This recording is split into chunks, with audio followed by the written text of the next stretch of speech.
The Silver Series shining brightly in Texas, Houston, Texas, to be specific, for the Innova Open at Texas State Disc Golf. Welcome to the Disc Golf Network. A good look at the skies here in Houston, where thunderstorms could be a part of the forecast later in the day. Current conditions from Canna.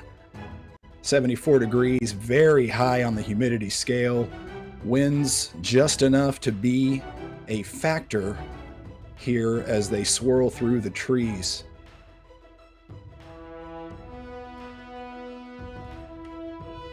Doing some work already, Sai Ananda. Well into her opening round, already 6 under par through 13.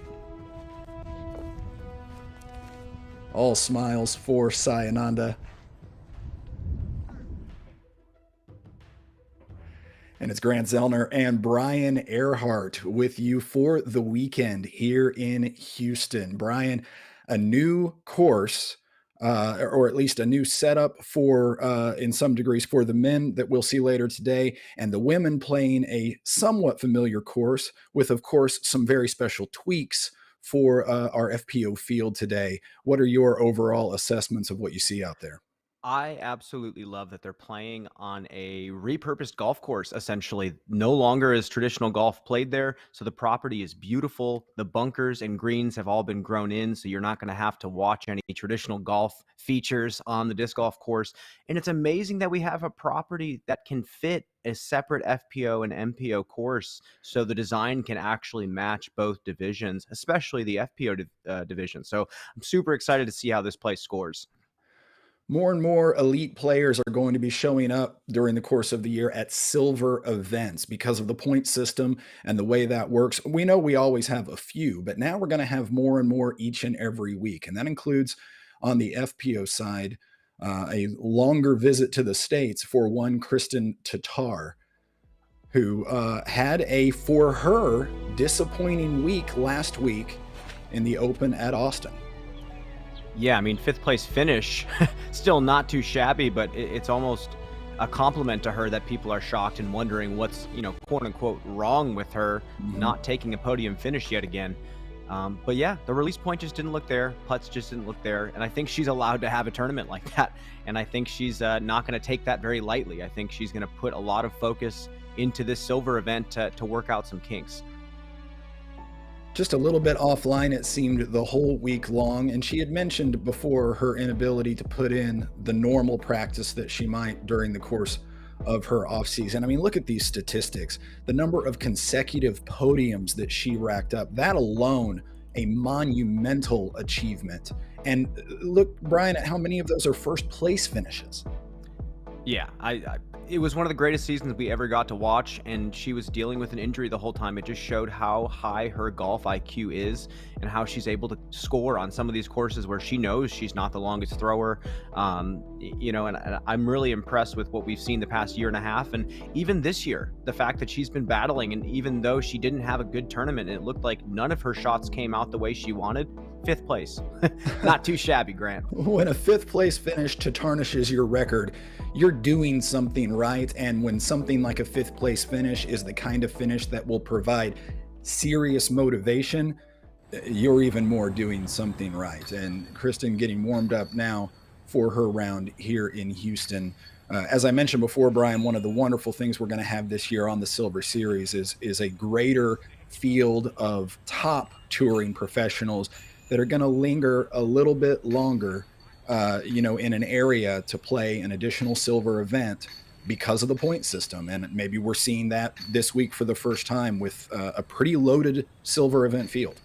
Yeah, and I think I talked to Gannon as well after his victory last week in Austin, and he's really going to use this event to just relax, and it's not necessarily something that he feels like has the same weight as what he won last week. But again, I think you're going to see players trying to work on their confidence, work on their aggression, work on a lot of things in their game with a little bit less pressure. But obviously, 0.5 of the standard points compared to 0.25 last year, there's definitely more weight to more of the field. Something tells me Kristen won't relax in the slightest, and neither will so many of the players we'll be watching this morning as we get ready for a new card teeing off.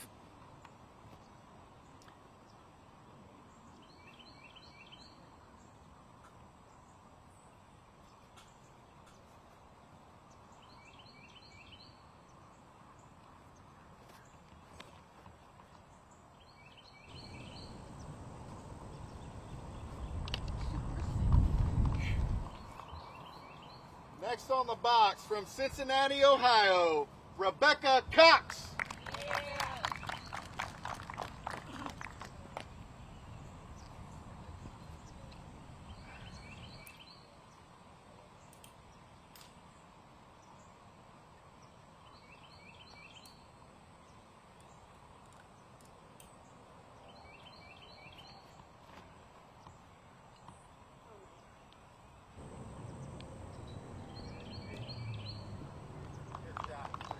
Lindsay Fish and Rebecca Cox off the tee now on the opening par 4. From Bastrop, Texas, Melody Costrita.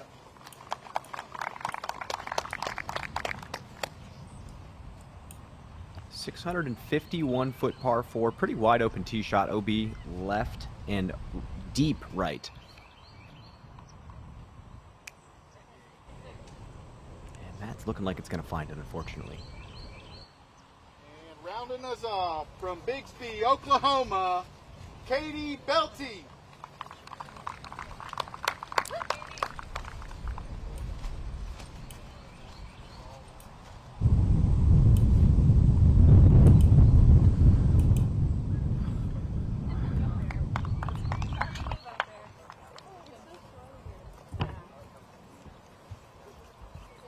While our chase card makes their way up the fairway, let's go to our UDisc course close-up, Brian, for an overview.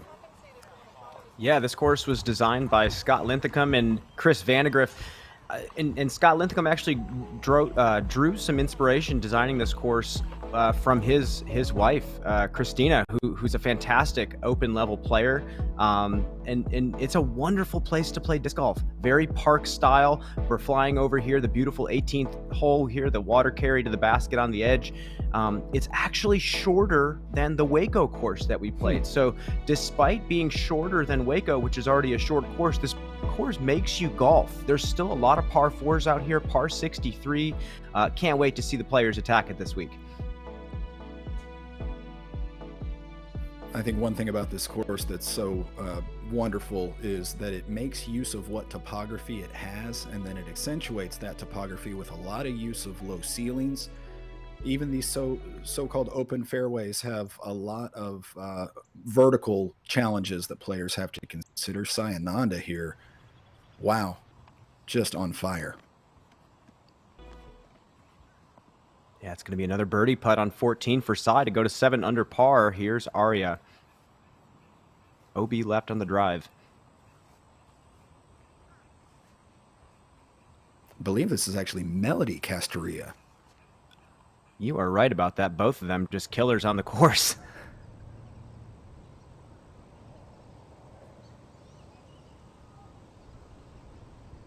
And a fine recovery there, getting up into the neighborhood of the basket.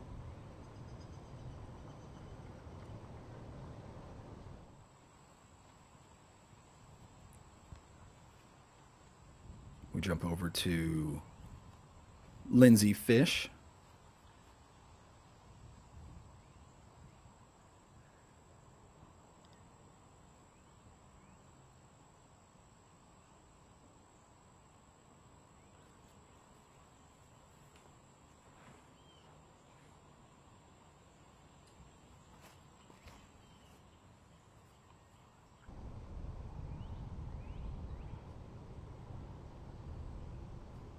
It's a tough get here at the first, Brian. A lot of length, and you're not really warm yet. Yeah, it kind of bottlenecks towards the basket, too. You have to clear at least 3 to 350 if you want to get to a decent spot to get up and down there. Taking a 4 is fine to start the round. So far, just 2 birdies on the day here at the first.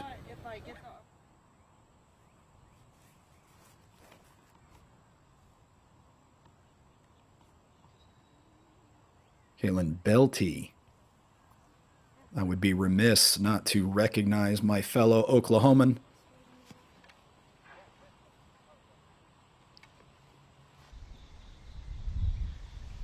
And now we're back ahead with Sayananda, well into her back nine and into the bottom of the basket one more time. She's on fire. I think she's going to really set the pace for the rest of the field. At least they're going to know what they have to chase down. Great start early. 7 under par, bogey free so far.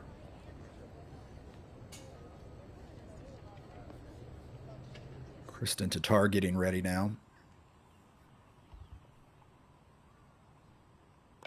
And that lead card having to make some extra preparations, as we're hearing on the property rain in places. It's a big property, so it's possible to rain in some areas and not in others, but everyone having to be ready for all circumstances, as Rebecca Cox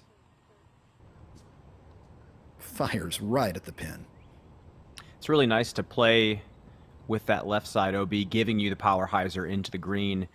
There's a fence OB deep in the woods right, so you can actually fire pretty hard on that second shot. Want to be clear, Rebecca was near the OB line there, but was not out of bounds, so she will have a birdie opportunity. Back with Sayananda now, teeing off. This is all the way ahead on hole 15.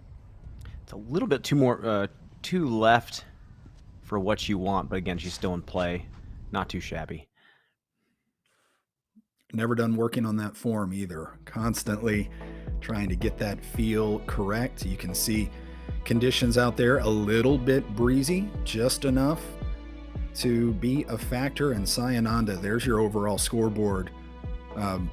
What jumps out at you other than, of course, Sayananda being well out in front, Brian? I love the scores. I love that FPO gets their own course. They get their own course design. They're not just playing short tee pads on the men's course. So I think we're going to see very fair scoring that reflects more of the MPO division scores that we're getting. It's not going to be crazy to see a player shoot double digits, which is exciting to watch. So that's what's jumping out to me. We'll leave you with a quick glance to find your favorite player, and we'll be right back right here on the Disc Golf Network.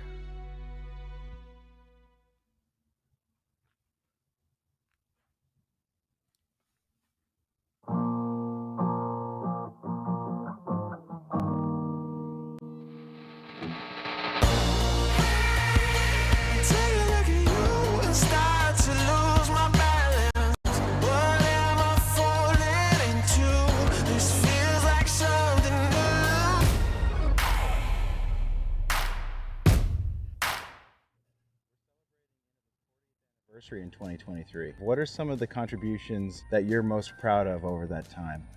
Oh, geez. All of my designs, for sure. For the first, I don't even know how many years, 30 years or something like that, we didn't really advertise Innova, we advertised disc golf. And that's what we did. We started marketing the sport of disc golf in 1983. And yes, I'm very proud of that. I'm proud of all of our designs, our basket, and all the rest of the stuff that we did for disc golf.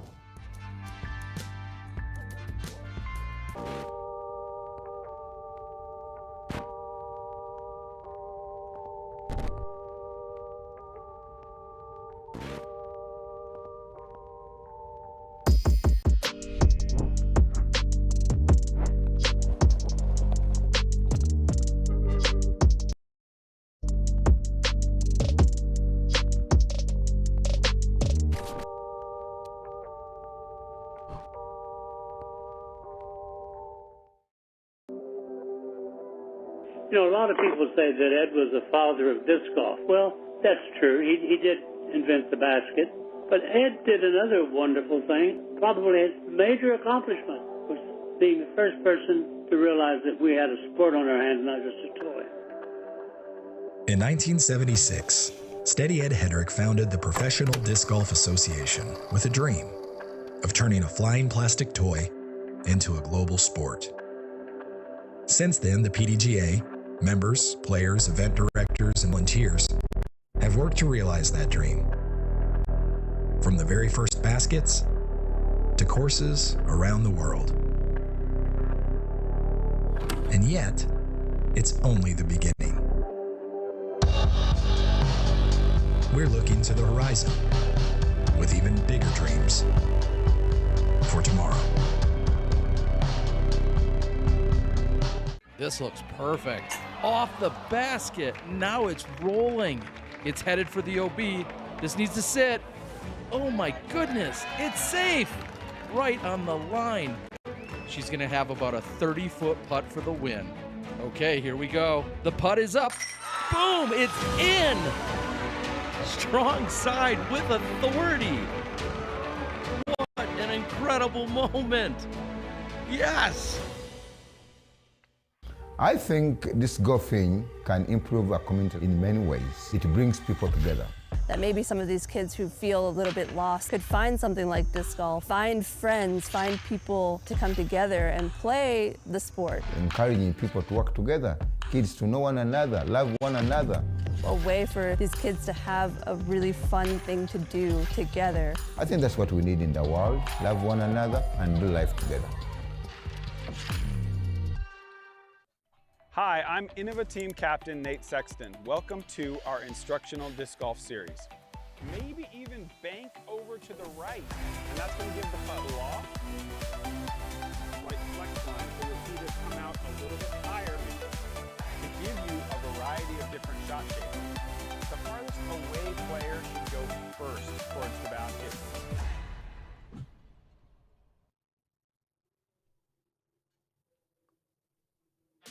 The Wasp, especially the Z Wasp, it did go in the bag really early. It's great for kind of that in-between stability. I can flex it if I need to, I can throw it on hyzer. It's dependable and it holds up in the wind. The Savant is a little less overstable Thunderbird. So if you don't have quite the power to throw a Thunderbird, you can throw the Savant and you can throw it farther.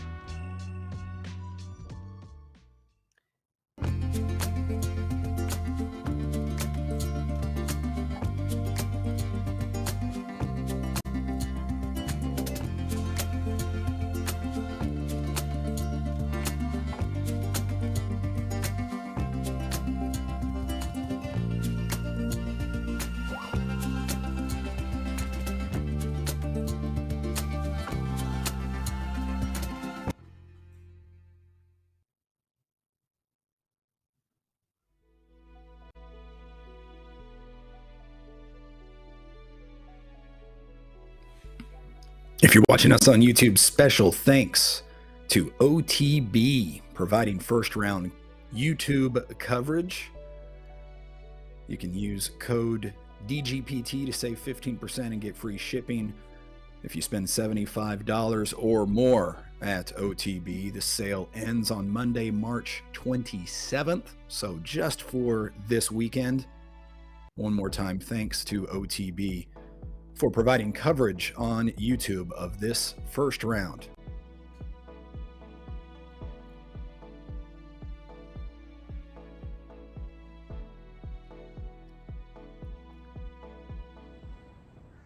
With Sayananda now ahead at the 15th. This her third.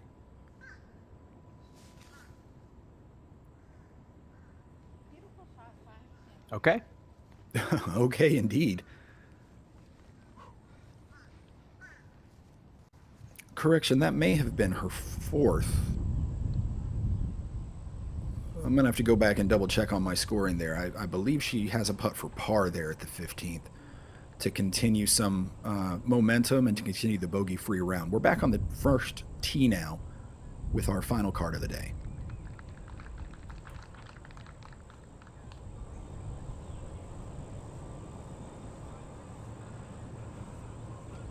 FPO feature card is live on the box. From Los Angeles, California, Owen Scoggins. Woo!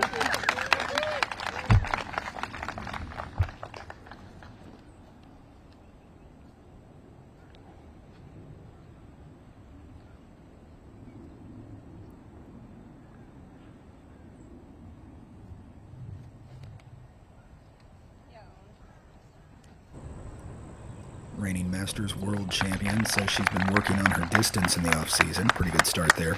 Great shot. Teeing off second from Bastrop, Texas, Chrissy Fountain. Good feeling, girl.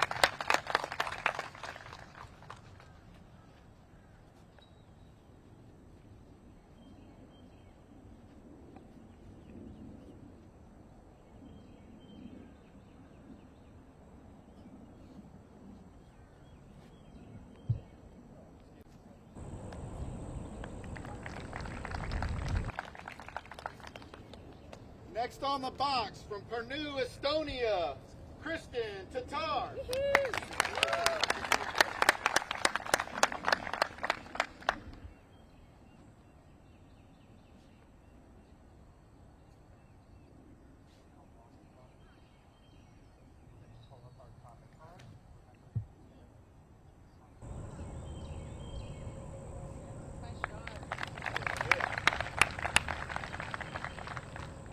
Rounding us off from Rosebud, Arkansas, Kat Merch.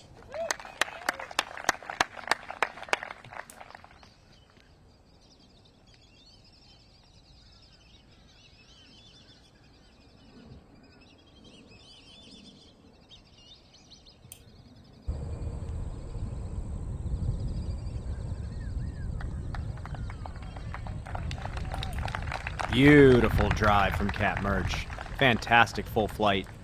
It's going to be a nice spot for birdie's second approach. Thanks y'all for coming out. Thanks anyways, Phil. And the lead card makes their way down the fairway. We take a closer look at Chrissy Fountain. Brian? Yeah, 2024 Tournament Director of USW DGC, a local disc golfer around here. Runs a lot of women-specific disc golf. She is a fantastic asset to Texas disc golf in general, and it's just great to have her out here on the feature card. And a lefty. There's so many good lefty FPO players here in Texas. Christina Linthicum being one of them as well. Excited to see what she has in store. All smiles after that tee shot. Ready to get out here and mix it up.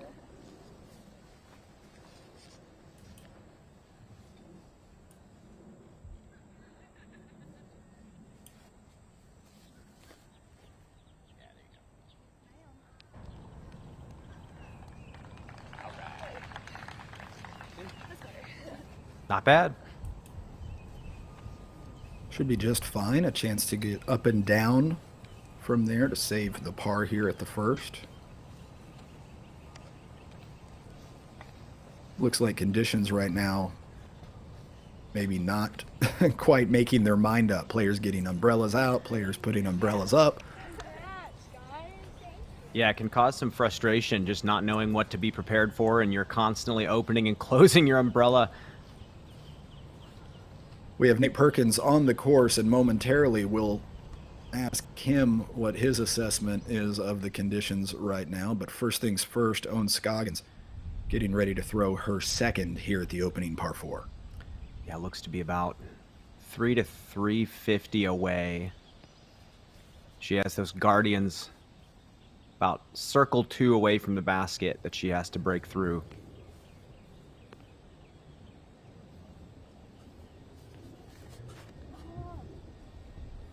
That's sawed off. It's got to get down.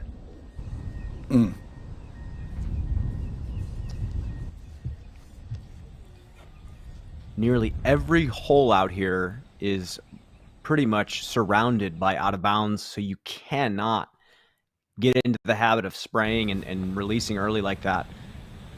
It's going to be tough if you can't keep your drive straight out here.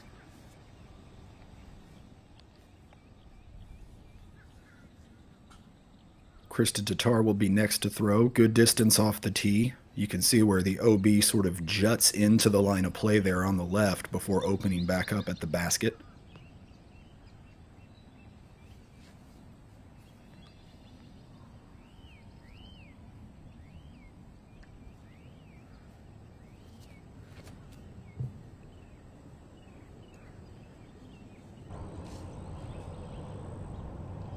Yeah, just fine. Good wide safe shot. Let's go to Nate Perkins on the ground for an update on the conditions players are facing early in the round.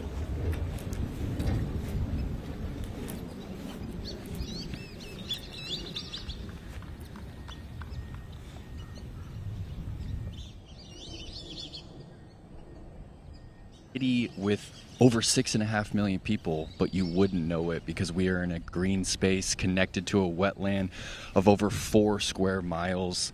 We've got towering loblolly pines and Spanish moss hanging from the oak trees, and I think players are welcoming the drop in humidity as the storm approaches. It looks like we have lightning and some rain on the radar in the next hour.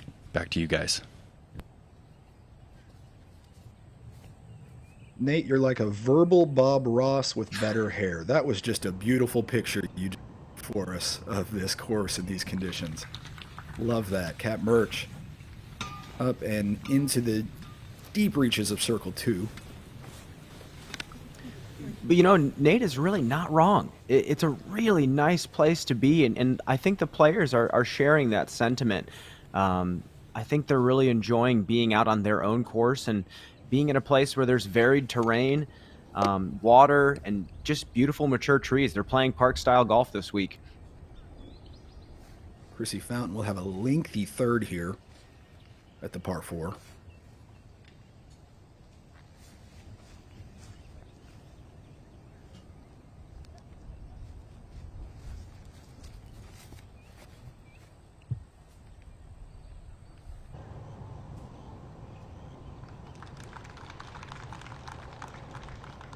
And a circle's edge putt to save the par.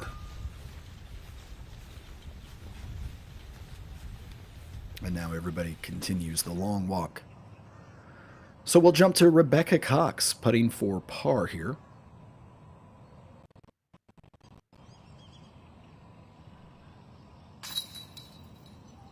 Oh no! Wow. Wow. That almost stayed on the side rim. That was bizarre. And if it had, it would have counted for sure. That was a great attempt up at the third. So it looks like, well, strike that. That was at the second. She is now moving to the third. So she ends up saving the par at the second and moving on to the third. Now we're back with Owen Scoggins.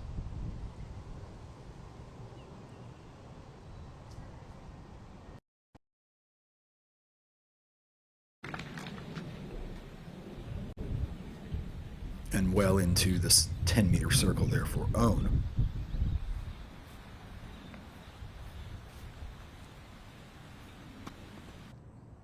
Sayananda is ahead at the 16th, setting the pace. Yeah, all these par 4s making you throw hard off the tee, and then you get this hole to kind of throw a change up in the mix, and not too bad of a shot from Sai. Cat Merch already airborne at the first and into the shadow of the basket.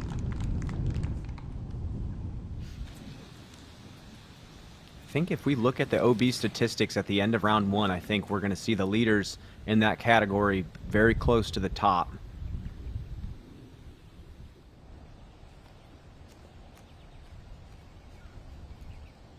In which category you're talking about? Fairway hits? We're talking about out of bounds percentage. Ah, okay, I see. OB avoidance. Yes, indeed. Kristen Tatar showing us there is a little bit of a backstop here at the first. You can throw pretty aggressively toward the basket.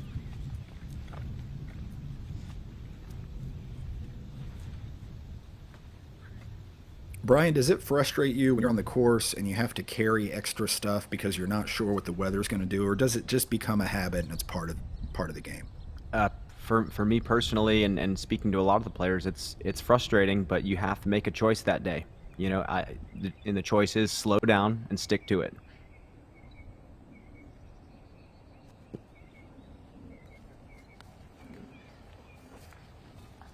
Chrissy Fountain will card an opening bogey. But looking at the overall scores in the field, bogey not a terribly uncommon score here at the first. It is a very long start. You're a little bit cold. Here's Owen trying to save par. Very nice.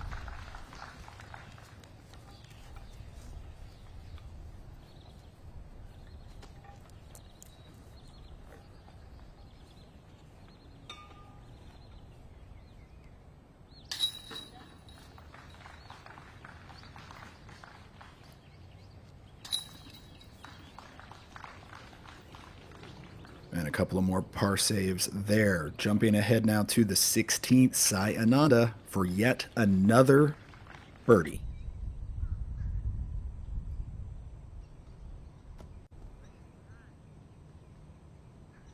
And some work to do.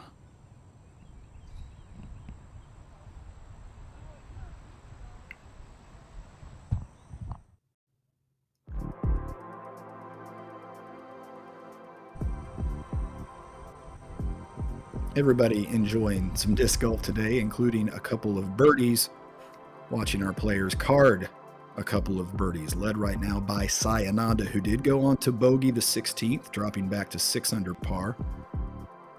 Lisa Fakis, Missy Gannon, Holly Hantley, and Maria Oliva making up the current top 5 in the very, very early going of this silver event.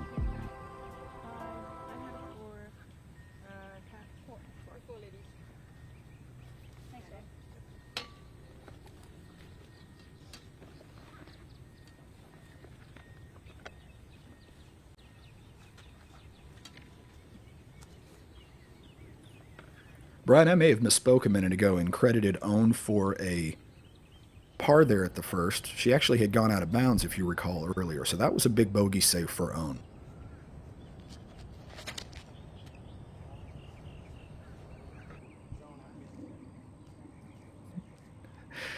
Kristen Tatar off the tee on the second, and I've just been told we are green light weather out of the area.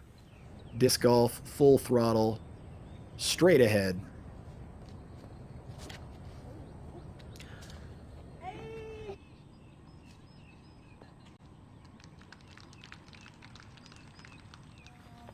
Just a bit over torqued. Cat knows it. She heard me, got excited, ready to play today. Here's Owen Scoggins.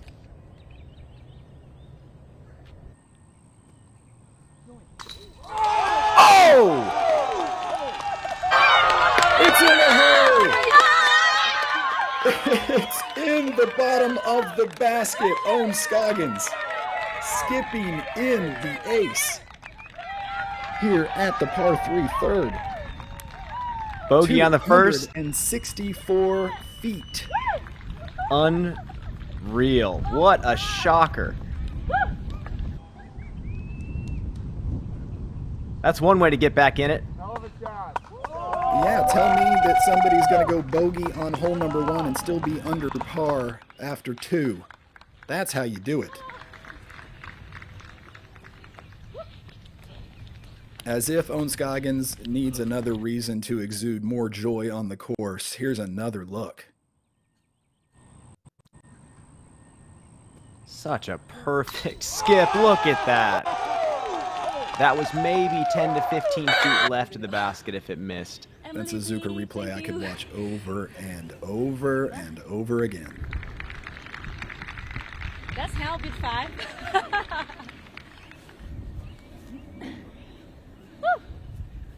Go. You know what? My caddy, his name is. I'm all smiles, Brian. Yeah. My caddy name is, so I is. S. Your name is, and I get S.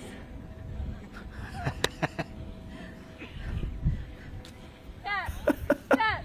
My caddy name is. Did he? Yes. Let's go. We're back with Chrissy Fountain now on the tee. We missed this just a moment ago in all the excitement.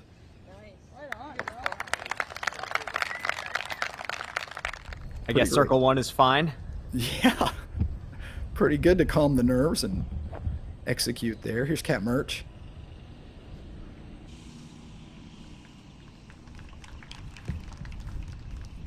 Stock layup there for Cat.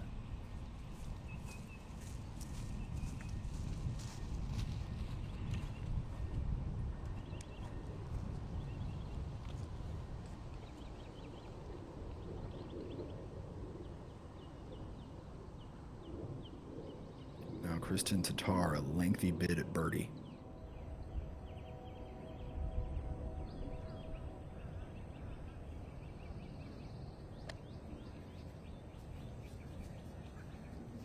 It was a little early release on the drive, a little early release in the putt, similar to what we saw in Austin. A lot of her misses were going that direction.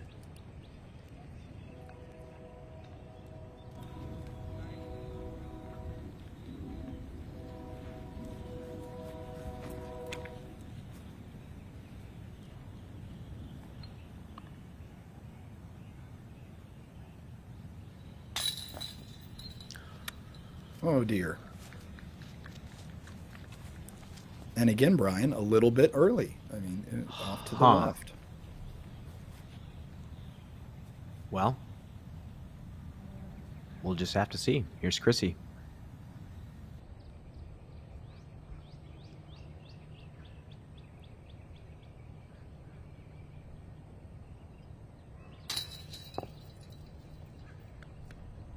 Sort of an overcorrection there, missing to the right. Although as a lefty, I suppose the error was the same.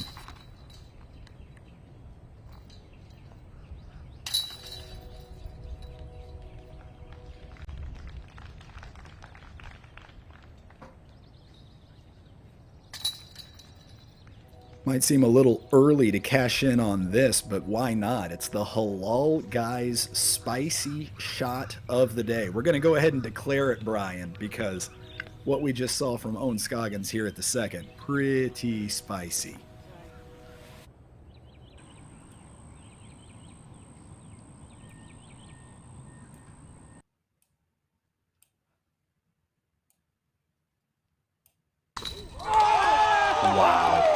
That covered at least 30, 35 feet of skip before dropping perfectly in. What a shot. The Halal Guys strive to delight each customer with unparalleled hospitality and mouth-watering food at great prices. That was mouth-watering. Loved it. Brian, if we can calm ourselves down a little bit, I'd love to hear your blackinkdisc.com breakdown of this course. Yeah, I mean...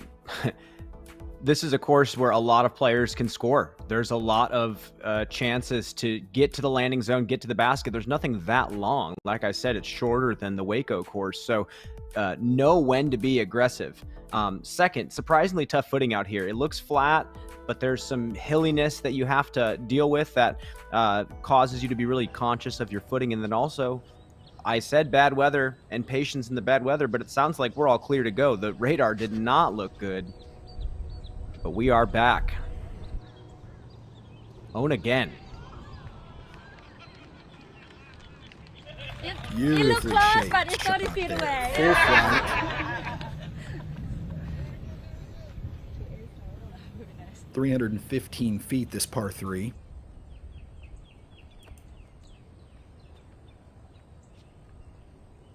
Out of bounds path there on the right.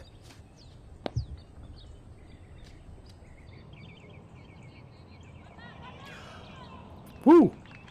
I thought we were going to get another one, Grant, but you know what? I suppose a bullseye is not too bad. Great shot there from Kat. They're both riding the high of that ace. Chrissy Fountain now.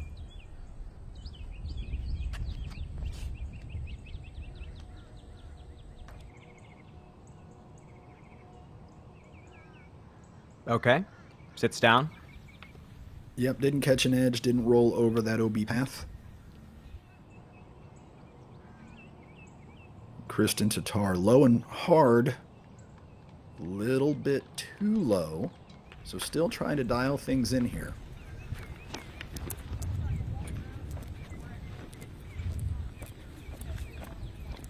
And it's so interesting being in her position after the season she had last year, having every single bit of quote-unquote dialing it in captured on footage. Athletes go through stuff like this all the time where they lose the touch, and man, we'll see what happens. But here's Vanessa Van Dyken on 18.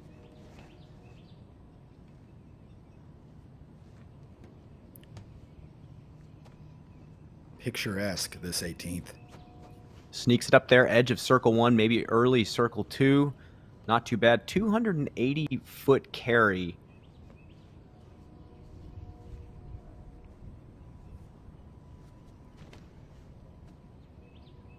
Oh, Sign get up. this maybe to spike in there and hold. No. Man, she's going to be thinking about that one tonight. What could have been. And running off, I wonder if to try to salvage that disc. Not sure. Yes, more than likely. Back with Chrissy Fountain now, her upshot here at the third.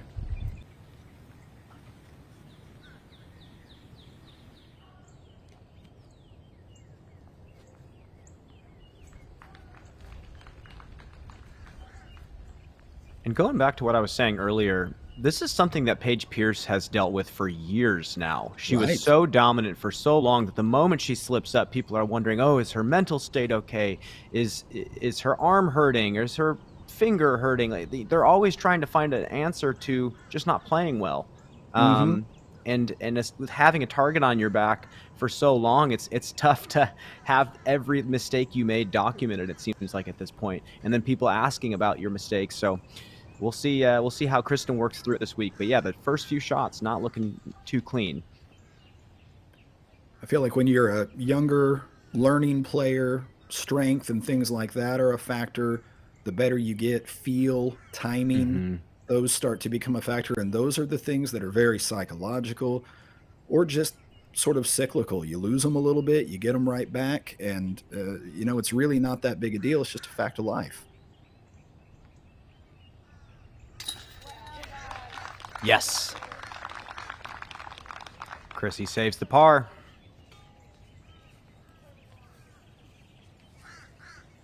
Sometimes you lose it, you get it back, you lose it again and gain it back all within the course of one round.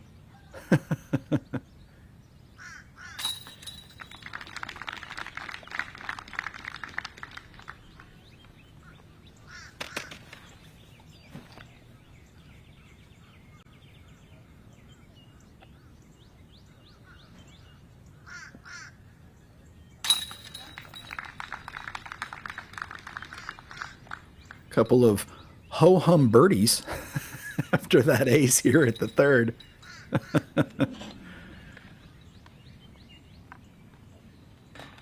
That sounded harsh. I did not mean it to sound that harsh. Forgive the dad joke. We jump back to the 18th. Caroline Henderson airborne. Oh, this looks good. Really good. What a shot.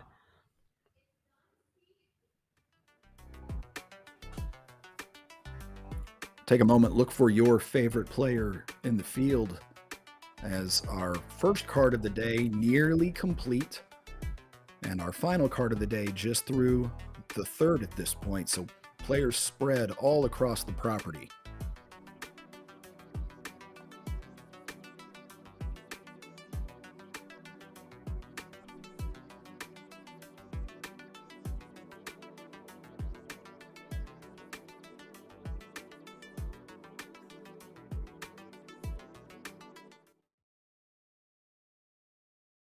Schools nationwide since 2003. Edge provides age-appropriate discs, targets, and a classroom-linked curriculum which empower educators to teach the fundamentals of the sport. In Edge's 20 years of existence, over 2 million youth have been introduced to this great lifetime activity. Be a part of the next chapter of disc golf. Support Edge today.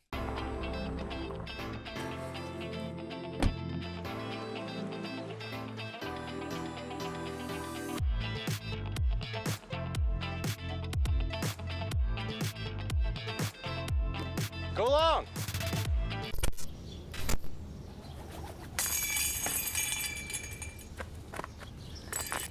Whoa. Hey, over here.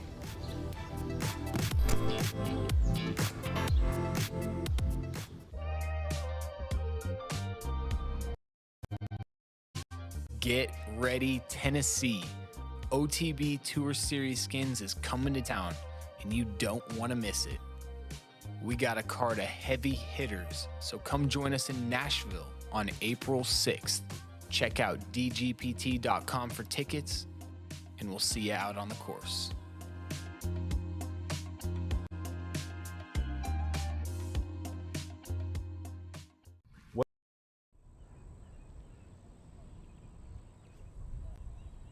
Back live with Sayananda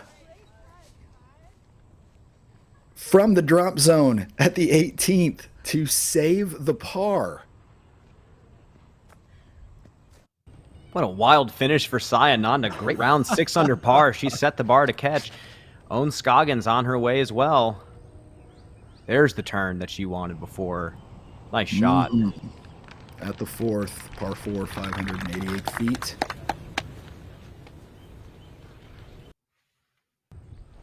And I do see a little bit more snap out of Owen Scoggins' backhand. Clearly has been working hard on that in the offseason. Now Kat Murch.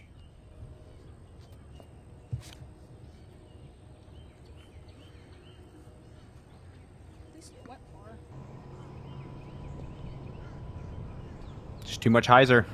Stalled that one out. She knew right away.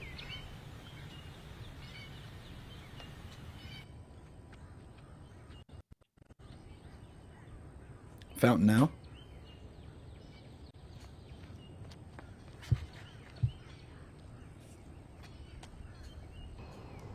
Love it.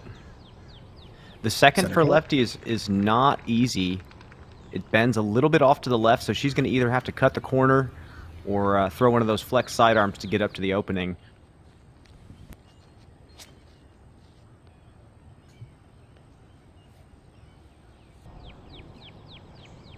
Looking for an opportunity here as these players walk up to go back to Nate Perkins on the ground for a little bit more on Owen, not just the energy after that ace and then following up with a birdie, but even more on Owen in her off season. So we'll try to get to Nate here momentarily, but first we fly over the 4th.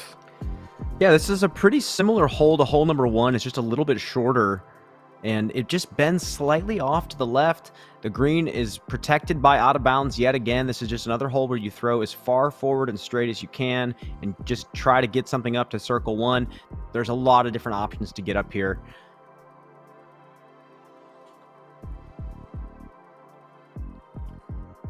And we see Sayananda has now completed that round. Mentioned it earlier, that big par save at the 18th. So 6, the lead in the clubhouse. Kat Murch after the OB penalty here at the 4th. Thank you. Yes, solid. Well placed and a chance to save par.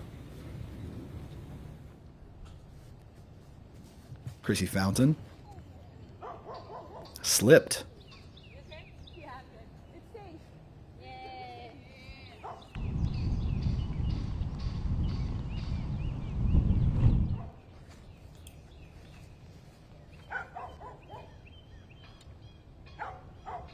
You'll notice a path cutting across the fairway here. That's not an OB path, by the way, if it's messing with your orientation here on the par 4.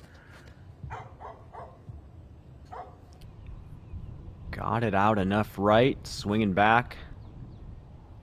Owen has definitely got back on the horse. And you love that she followed up the ace with a birdie as well. Sometimes it's the adrenaline is high. It's very easy to take a bogey or bigger on the next hole, but she's looking like she's throwing solid.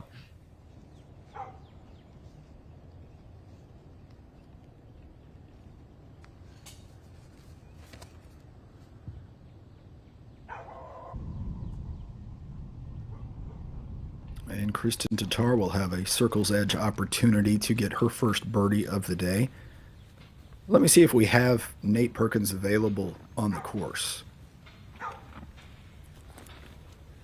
I am here with you, Grant, and I did want to share a little bit about that ace from Owen. You know, when I see Owen Scoggins find success, it actually makes me a bit emotional because she has shared with me that she, at the age of 41, is still sending a significant amount of her prize money back to Laos to support her family, and I don't think a lot of people know that. So when Owen goes to practice those putts, she is thinking of her family back home in Laos. Wow. Yeah, that's powerful stuff, and it just goes to show you when you have something more to play for, it's easy to put that extra hour into the putting green or whatever you're doing out here. It gives you a lot more than just tossing a disc in a park.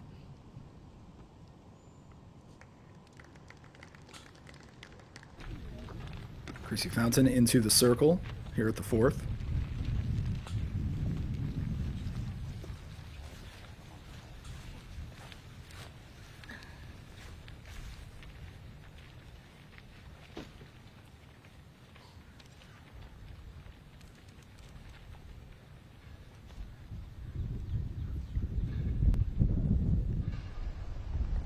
I'm hearing just a little bit of wind there on the course, Brian. I think that'll be a constant throughout the day. Krista Tatar trying to judge it now for her first birdie of the day.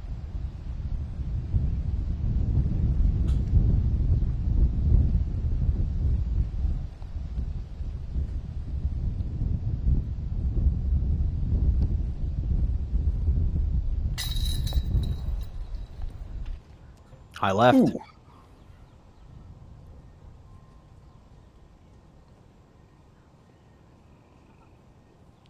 But a lengthy putt, missed closely. Maybe Kristen beginning to sort of feel a little bit more comfortable.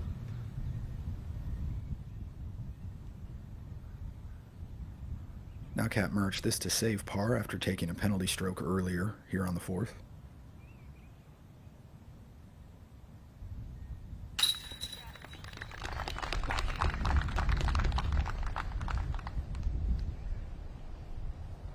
Big putt.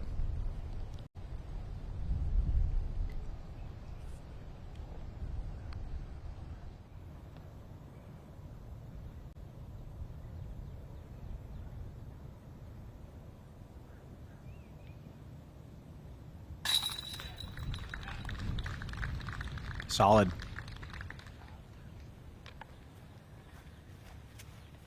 Chrissy Fountain in for the par here at the 4th. I'm going to watch Owen Scoggins putt out here. This for birdie. That fluttering putt is true so often. She's already to climb to 3 under par. She only needs 3 more birdies to tie Sayananda for hot round. She's on a great start. Jumping to Rebecca Cox now at the 6th.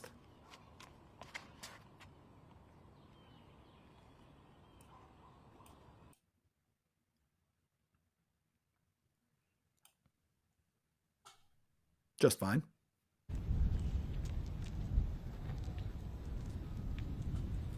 And Owen now at the 5th.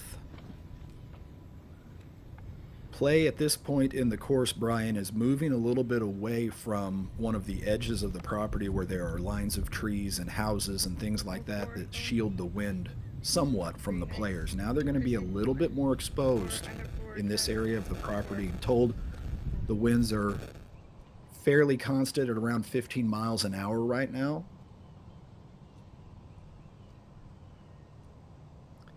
This gap on number 5 is no more than 7 to 8 feet wide.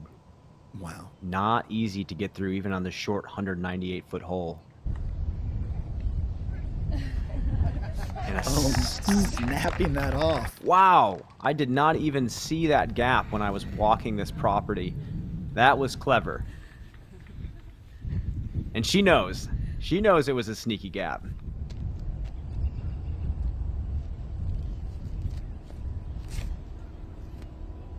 Yeah, Merch electing to go all the way around the other side.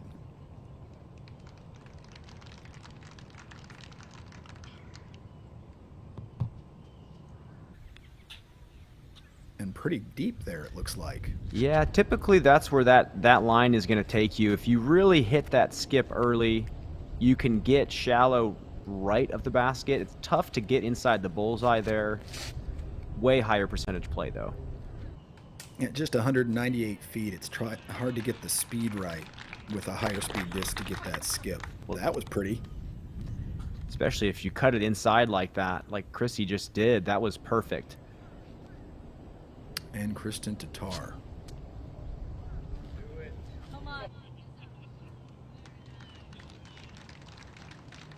That's just playing. Beautiful. Yeah, that's playing catch in the park right there. That's great. Beautifully done.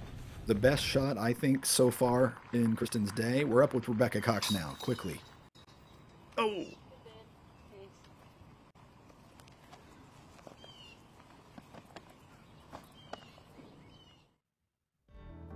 So Rebecca will drop in the par, and she will remain bogey-free on the day. A few players nearly complete. A few players still in the early going of the opening 9 here at Texas State.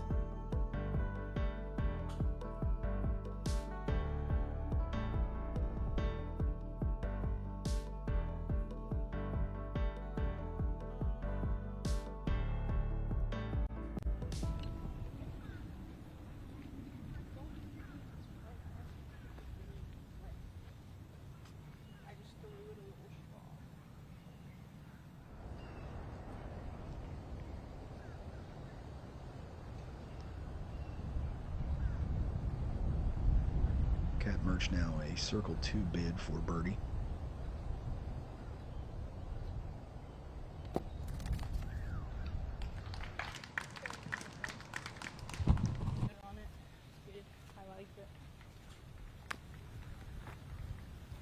Good confident throw there, gave it a chance.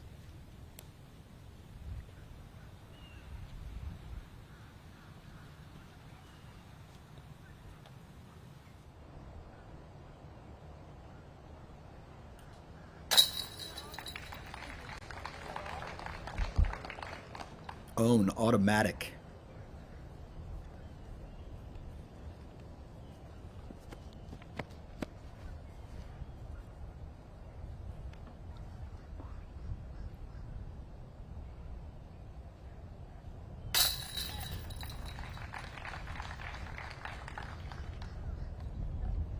And Cat Merch settling in.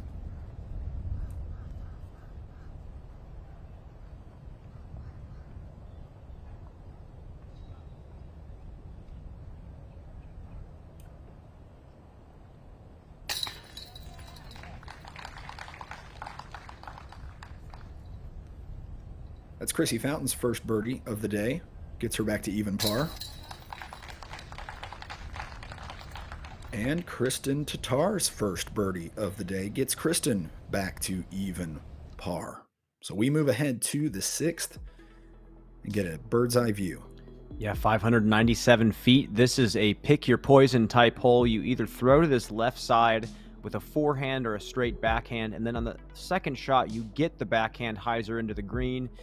But if you go right, you choose to throw the safe hyzer, you challenge the OB on the right side, and the opening to the basket from that right side fairway is a little bit tighter, and you have to go forehand to get underneath the canopy. Just really fun park-style disc golf. Anything really goes as long as you keep it in bounds.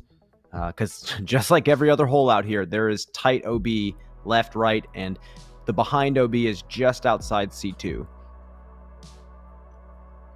Really digging the design here on the property at Brock Park. Brian, you take a quick glance at it, you go, okay, it's wide open park golf. But then you look at the lines that these players have to throw, and some of them are almost akin to woods golf, just without the heavy rough on either side. You've got to paint a perfect line at times.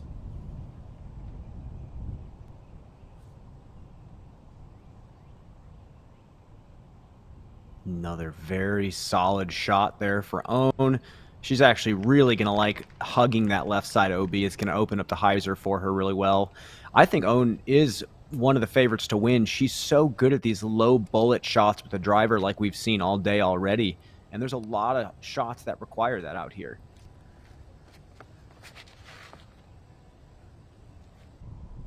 Chrissy Fountain, the lefty, and to the middle of the fairway, maybe a little bit over there to deal with on her second. Yeah, you don't want to be too middle. You want to really pick a side on this hole. Mm-hmm.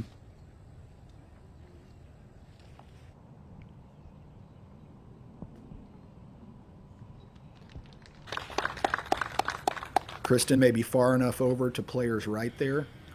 Yeah, I think she's going to be able to go with at least a low skipping backhand. I'm not sure if she's far enough right to go with the forehand line, but again, we'll just have to see when we get up there. Yeah, Cat going right.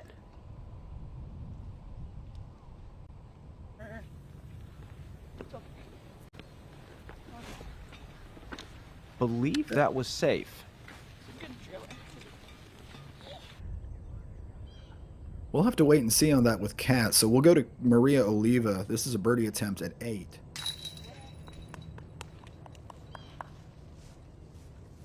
Maybe Nate Perkins has an on-the-ground view of where Kat Murch's drive ended up. It looked pretty good, and it looked like it was going to get into the open space. Is Nate available? If Nate is, love to hear about that while we look at Maria. Yeah, what a Oliva's brutal greens. reaction from Kat. Just kicks off the tree, and I believe she did cross that OB line. Okay, Brian, there was a tree kick there that I didn't see just as the disc came into the ground. So Kat, for the second time in a couple of holes, will look to save par even after an OB penalty. Now we're back with Maria Oliva at the 9th.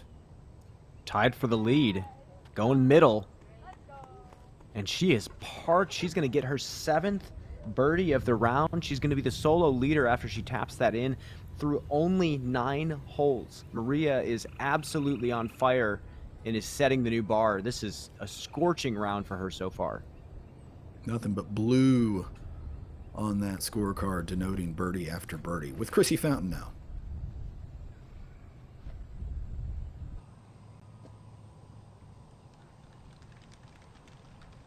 Okay. Just fine. An open look.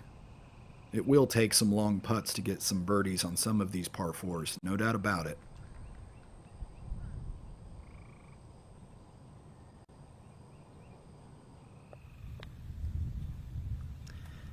Oh boy, did you see that? Out of bounds by a matter of inches. And really, if she's just on the other side of the OB, that's a fantastic place to be, hugging that right side. I don't want to use this one again. Sorry.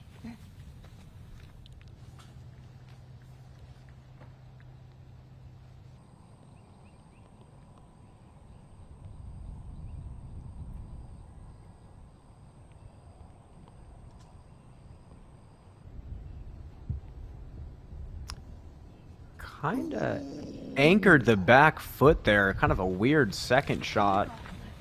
A little early. But it looks like she is safe.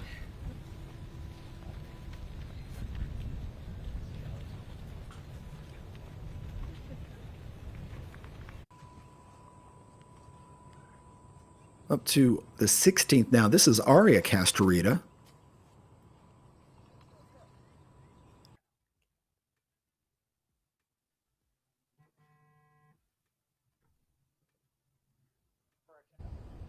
Nope, it wasn't. It was Melody. I did the same thing you did before, Brian, and my apologies to Melody.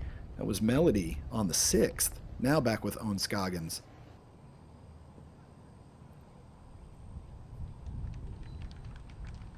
Short but safe. Short but safe indeed. Yeah, if she wanted to go for that birdie, she was going to have to take that tighter gap backhand with the low ceiling. Kristen looks like she's forced into the forehand. See, being too far in the middle forces you to have to pick one of these small gaps unless she really wants to swing a backhand over the OB. So here's the flick.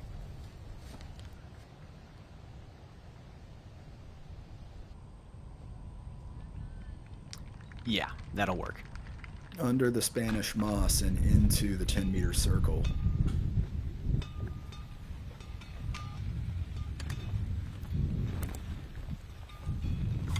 So Kristen, it appears, perhaps getting back on track.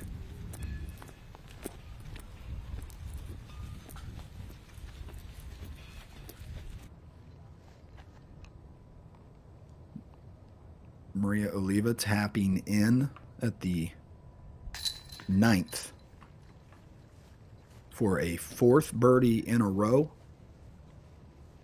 and a 7th birdie through the opening 9.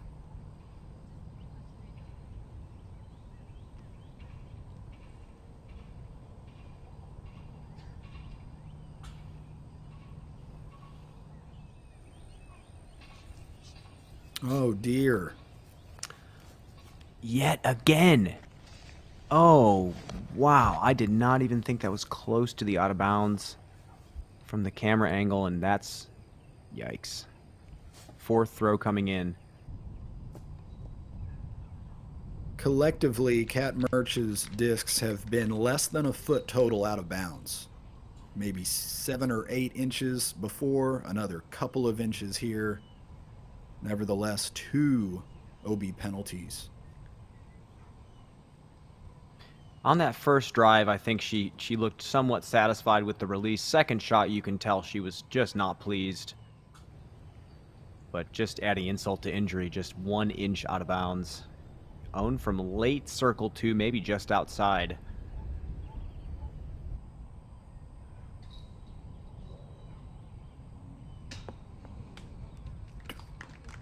Amazing. Just off the cage.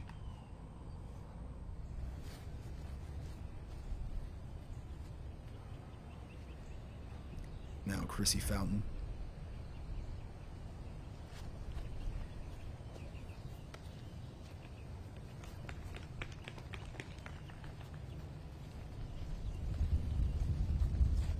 Should be able to tap that in. Rebecca Cox now for birdie. There it is. Big putt at the 7th. Rebecca's second birdie of the day. Bogey free thus far.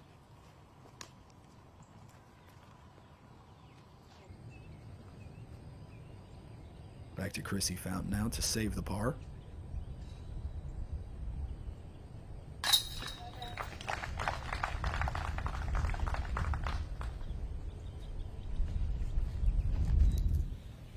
Chrissy seems to be comfortable in the spotlight.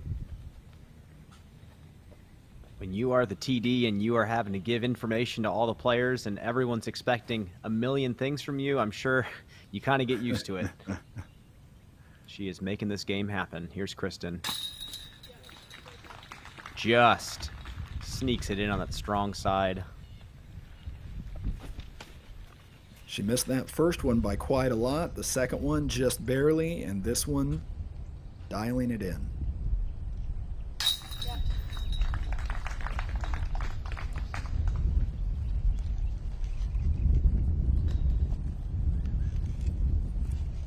Everybody else tapping out.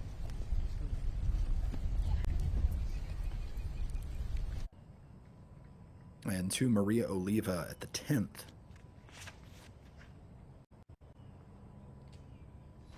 Early release, she was going up that way tighter right side. That's definitely going to be short. There's a huge mound green back there, though, that a lot of players are going to be laying up to. So I'm sure Maria is not too unsatisfied with where she's at. Katie Tati now at the heavily wooded par 3, 345 feet to the basket. That'll likely be another layup to the mound. Just walked these the other day, and they just, risk reward wise, unless you're inside C1 or maybe just outside, it's not worth running the basket from the mound. So we'll see how the players attack it from these later cards here.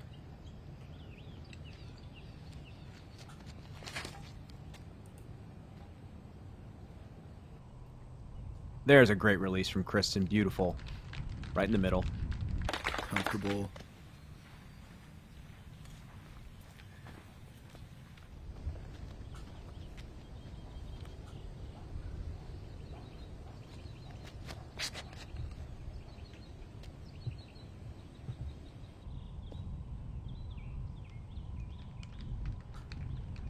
Sound flexing shot there from Own.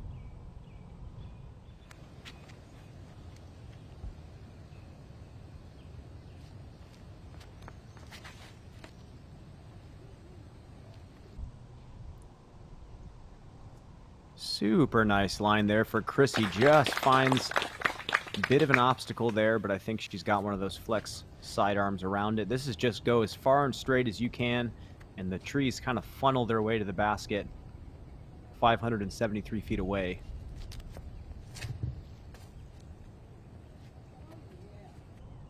Oh, yeah. Love it from Cat Merch. Let's take a closer look here at the par 4 7th at 573 feet. Yeah, this is park style golf at its finest. I love that there's flatness, but there's also a lot of depth to this hole because of these staggered trees. It makes you throw that classic fieldwork style straight shot. Just flip one up and ride it forward as long as you can. There's still OB left and right, so if you do kick, there's a potential to go out of bounds early. Like we see, basket's still back in the middle. You still have to throw a solid second shot with a low ceiling. OB just outside C2 deep of the basket, so not insanely difficult, but you have to execute 2 textbook shots to get under the basket and score on this. 3.77 average so far today seems about accurate. It doesn't seem like the hardest par 4 in the course, but definitely one that requires some good shots.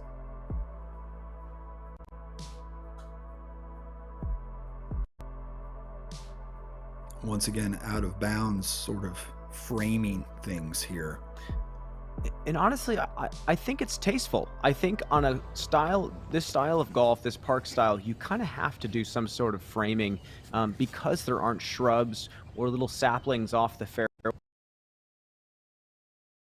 All those open old golf fairways would make scrambling too easy if they weren't framed with out of bounds. So I love the way that they've done it so far.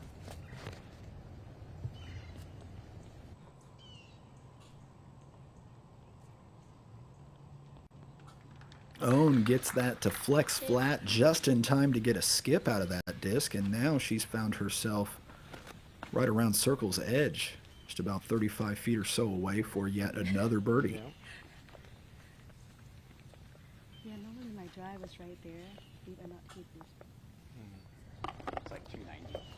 If Owen could just give us a double bogey, to be selfish, she'd give us the most colorful scorecard we've ever seen. Maybe I'm not wishing that upon her, but wow, what a round so far it's been for Owen. Chrissy Fountain now, her second at the par 4.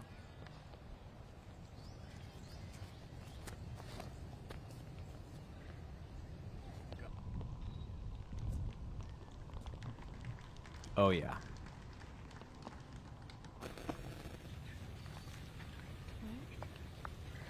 Solid shot there.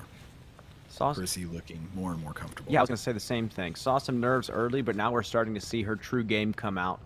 And having that strong flex sidearm as a lefty is kind of a necessity, especially when you're playing a lot of local tournaments.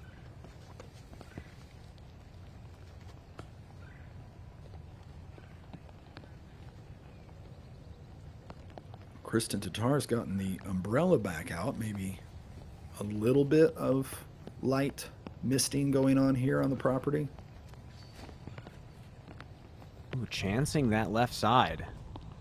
Very nice. If that sits down.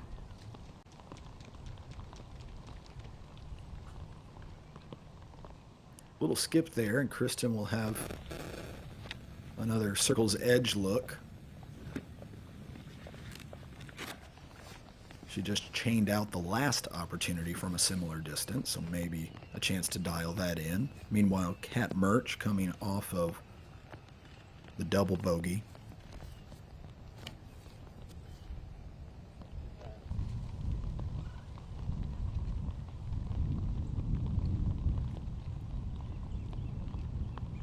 Gets eaten up by the grass there. Didn't get the skip that we've seen some of the other players get here into the 7th.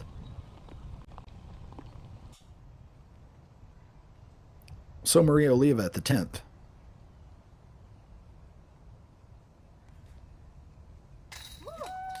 Wow.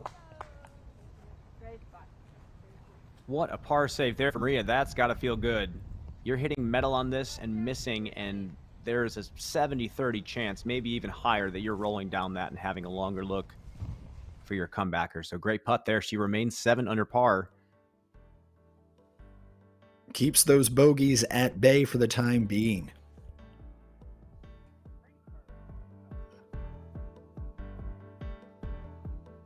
Trading cards. I had trading cards when I was little. I don't think any of these would end up in the spokes of my bicycle, though. I think if I got myself a stack of these from the DGPT Pro Shop, I think they would be placed in one of those special plastic sheets. You know what I'm talking about, Brian? Oh, we're Remember putting those? them in a hard case here, Oh, Grant. okay. Cat merch. Get out of here with your amateur card collecting. Just a bit long. Cat just hasn't looked completely crisp today, whether it's off the tee or really from the fairway. She has a couple shots here and there looking really solid, but just can't quite keep it tight. We see rain here. And we see Nate Perkins there behind Owen Scoggins watching things. Love to hear Nate's assessment of this sudden little bit of weather, but first, Owen.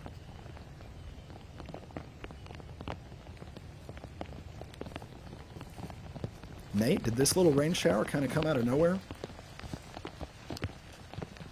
It did come out of nowhere, and Grant, it's the amount of moisture that makes it uncomfortable for the player. They have to make a decision whether they want to try and dry the putter off every single time, or if they just want to go ahead and proceed with a wet grip.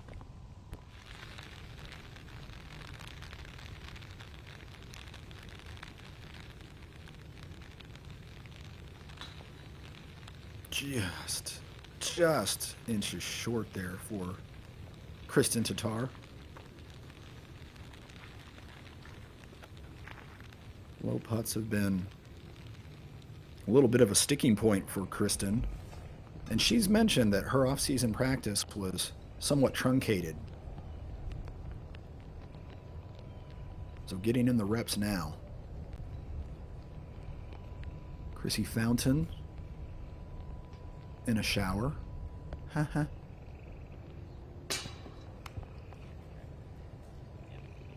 And also just a tiny bit low.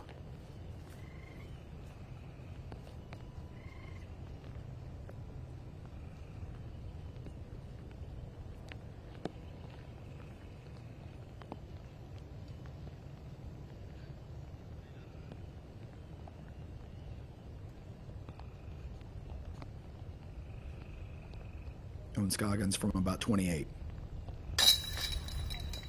Oh boy, that got there in a hurry too, didn't it? No problem for Owen. That was perfect. And yet another birdie for Owen Scoggins. Cat merch now for par.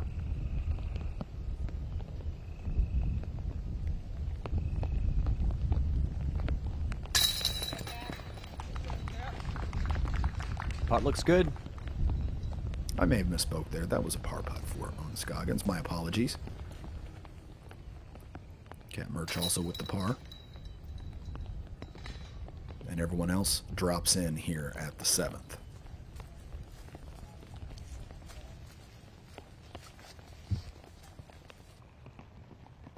We jump ahead to Maria Oliva. She's on the 11th. Still bogey free on the day. Oh, yeah. Nice full golf line. She's going to have an option to get up to that mound and get herself a birdie putt.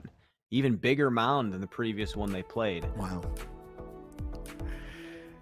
Maria Oliva now out in front by 1 and still with most of the back 9 to go in her round. Take a quick glance at the leaderboard. Look for your favorite player in the field this week at Texas State's.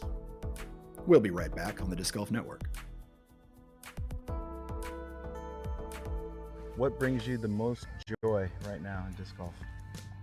I see people out there enjoying it, A lot of people on the course. Yeah, there's like one thing. I go to La Mirada and I can't get on the course because there's so many people playing. Well, on the one side it's like, oh, man, I can't play. But on the other side, look at all the people who want to play disc golf. That's a good thing. We need more courses. Yeah.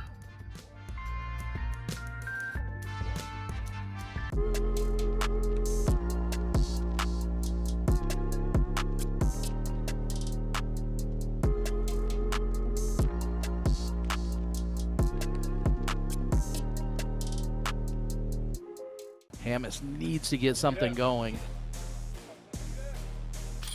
And in out of Hammes. Hole in 1. Incredible.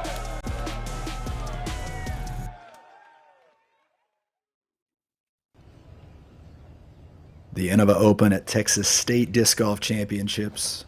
Kristen Tatar off the tee at 8.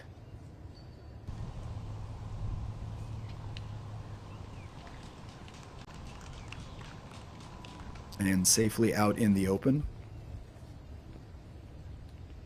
The 8th, another par 4, this one at 561 feet. A pretty sharp dog leg to the left. Players needing to be in position for that. On Scoggins. Hugging the right-hand side.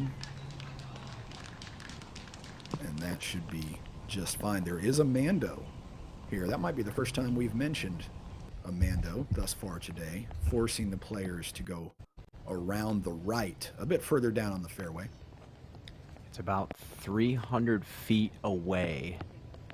So you have some space before you get up to it. You want to push it off to the right more, and Chrissy just leaked that out of bounds. That's not a good spot to be. No, still needs to make the Mando here with this next throw, it appears. Yeah, backhand turnover for a righty is a better play. Just you want to give yourself that straight look at the basket. That's got to move right more. Hanging on, hanging on, hanging on. I think that cleared the Mando. I think that went right around the tree. Let's take a look at this. We might be sort of flying the early portions of Kat Murch's throw just now. Yeah, so like you were saying, you know, it's a hard dog leg to the left, but this Mando about 300 to 310 feet away from the tee pad frames everything up. You have to push that drive off to the right. You have to challenge the tree line, which is also one of the challenging things about this opening shot. And you see how far up that Mando truly is. You really have to put a decent drive out there. Then you have to deal with these couple of guardians in the middle to frame your shot and make you make a selection. In the basket, yet again, framed by out of bounds. It's still somewhat generous. It's not too menacing.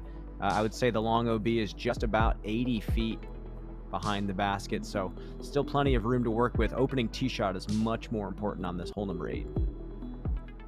Nate Perkins on the ground. Can you confirm whether or not Kat made the Mando? Kat did fly just to the right of that mandatory, and both Chrissy and Kristen said, wow, and walked up to her to give her praise on that 340-foot drive.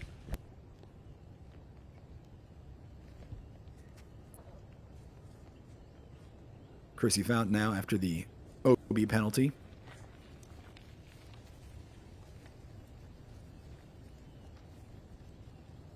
Safely around the right side. Up to Rebecca Cox now on the 9th. Little slip.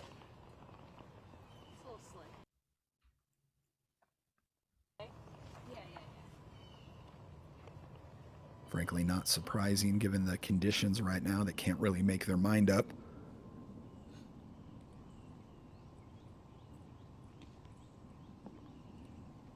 To Kristen Tatar.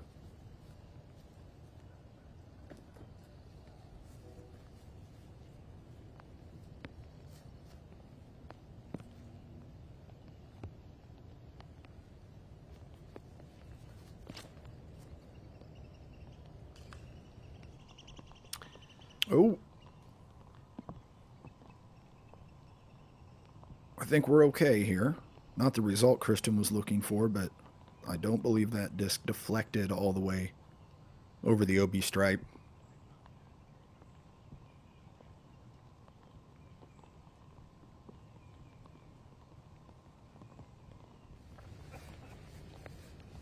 Owen's in a great spot, but as you see, this rain is coming down, so she's going to have to be very conscious of her disc selection. This is that stable, I believe, destroyer that she aced with on 2.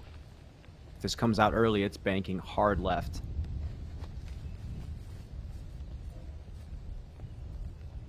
She's going to really have to get on this.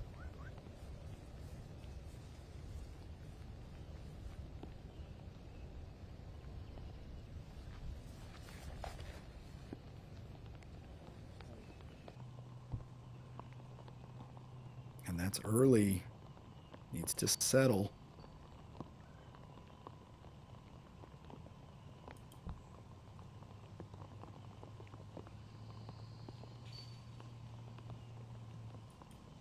we're okay.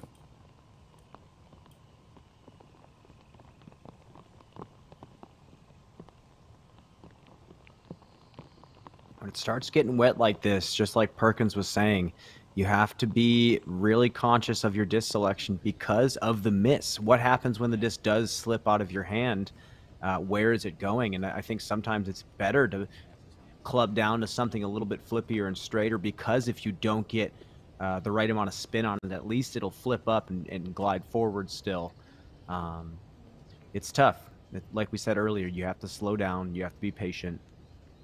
It's a long day out there on the course when it's raining like this.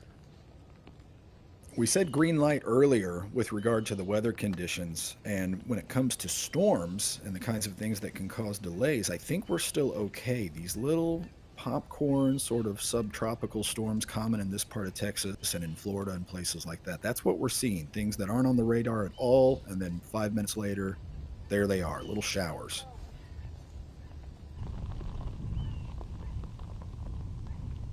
There's Chrissy Fountain, a little low there.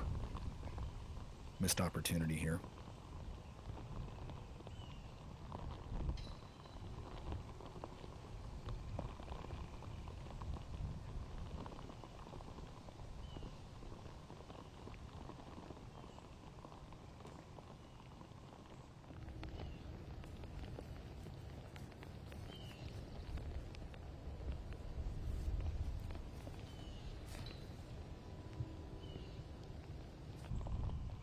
And Cap Merch up to Circle's Edge.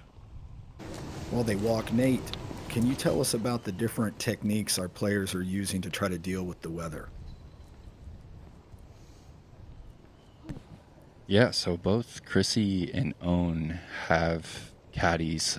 Both Kristen and Kat are without a caddy, so you can see Kristen's going to be drying her disc on the ground, basically underneath the umbrella, and then when she steps out to her lie, that's it. She's got one small towel, and then she's likely going to be throwing with some moisture on the disc.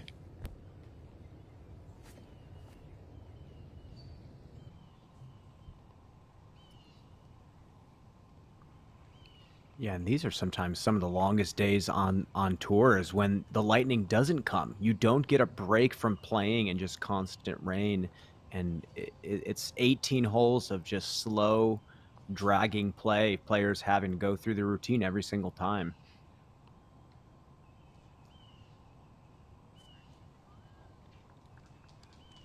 Chrissy Fountain.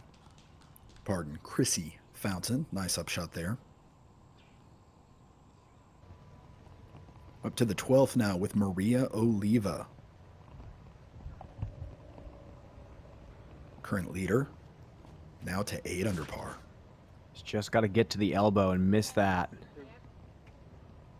Oh, the disc is coming out of her hand so nicely right now. She is getting it to the hip point. That's coming out exactly how she wants it. Great shot.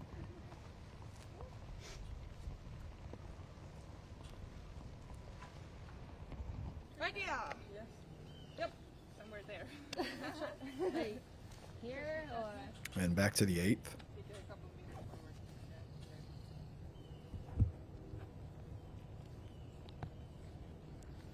Where Owen Scoggins did go out of bounds.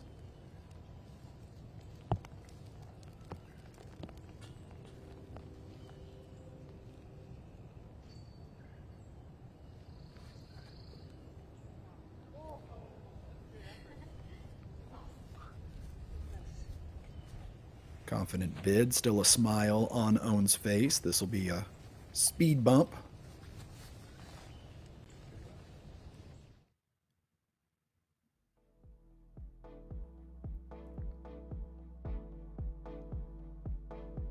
Maria Oliva now 2 clear of the rest of the field, including several in the clubhouse at 6 under par. Missy Gannon just birdied the 14th to pull within 1 of the lead.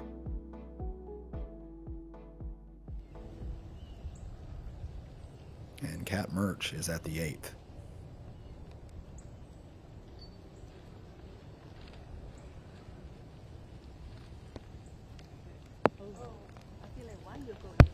Really left that second shot a lot shorter than we thought. We were thinking Circle's Edge, but really did not make the most of that fantastic tee shot, but that's going to be a safe par.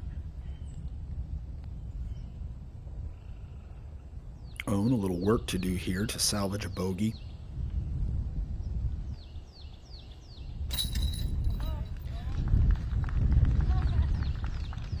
Dances that disc into the basket.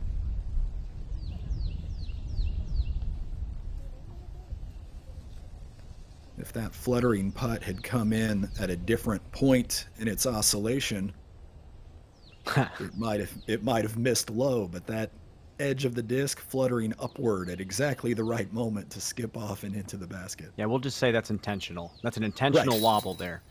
Sure. Oh, Kristen Tatar.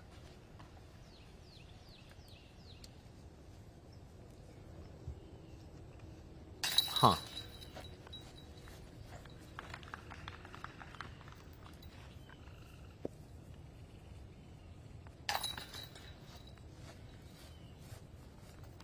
A little bit perplexing, Brian. I mean, like you were saying earlier, the release point, touch, feel, it comes and goes. Mm-hmm. Someone that has it. Oliva at the second. Exactly. Excuse me, at the 12th with her second. Yeah, Maria's got the touch today. That's beautiful. We'll drop back a couple here to the 10th. Rebecca Cox on the tee pad.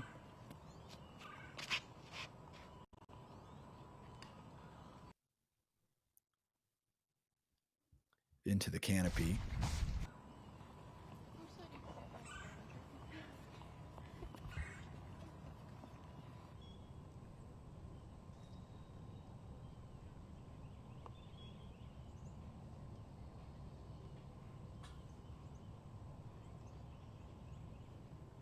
And to our final card of the day. Clam.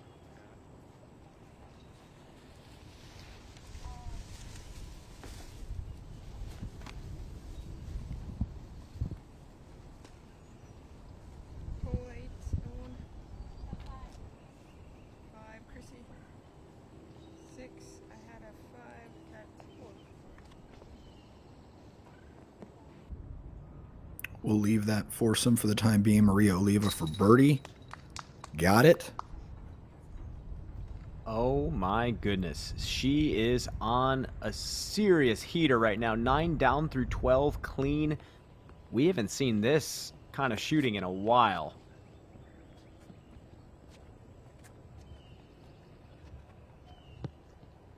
Cat Merch now at the 291-foot par 3 ninth.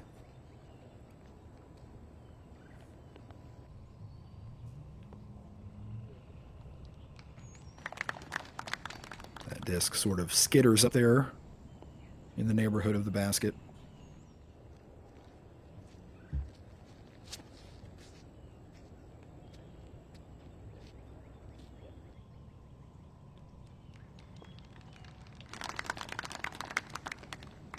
Inside the circle, but that's an uncomfortable distance for Kristen so far today.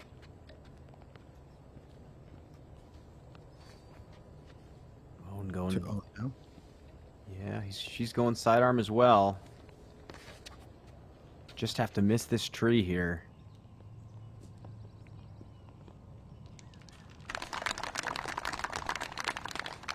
Beauty.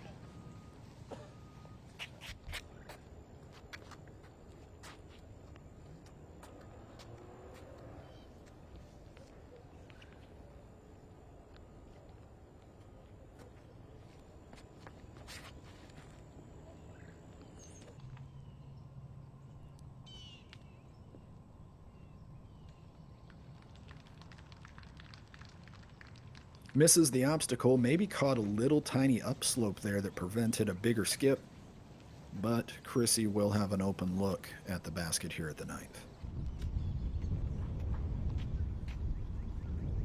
Up to our leader, Maria Oliva, the 13th, a par 3. Maria on the tee pad.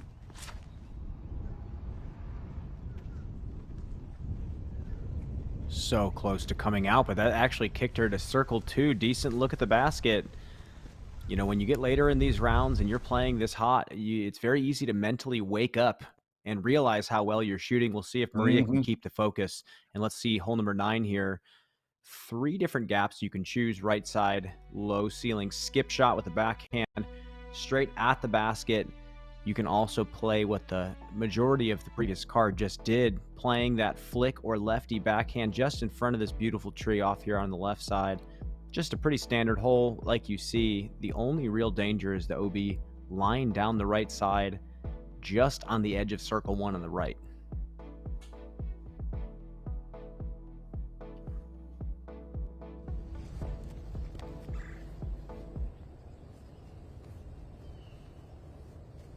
Chrissy Fountain, a little better off than I initially thought. You can see the whiskers denoting the 10-meter circle there in front of her, just off of her right elbow. So looking at something in the neighborhood of perhaps 42 feet, maybe 45.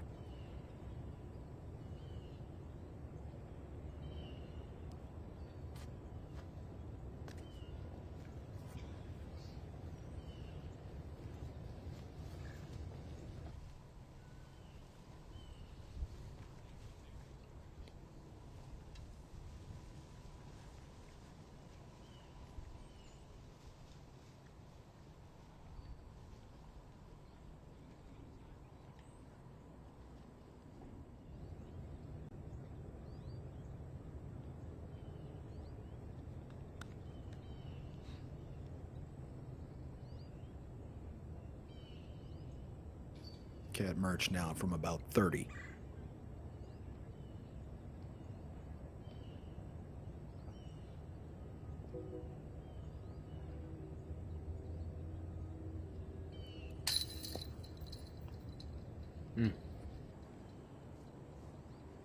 Close, very close.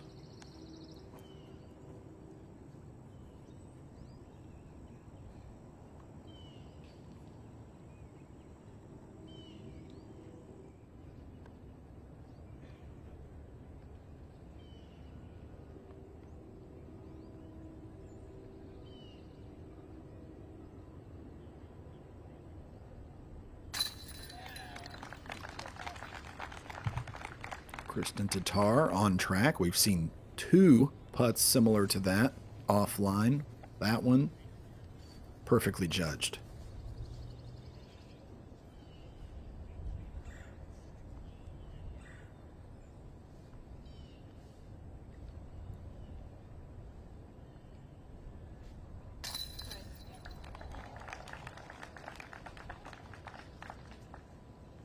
And Own back on the birdie train.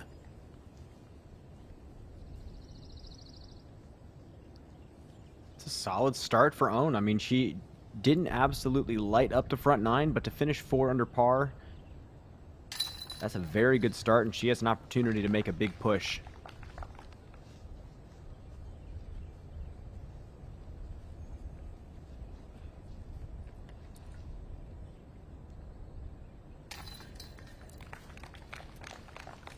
Chrissy Fountain to save par. We jump to Shiru Liu. Yes! On 18. A big birdie to finish the day for Shiru Liu.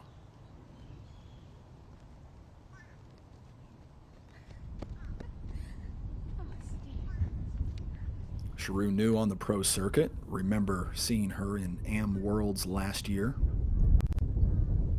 Now to Maria Oliva. So close. And Maria goes on to par.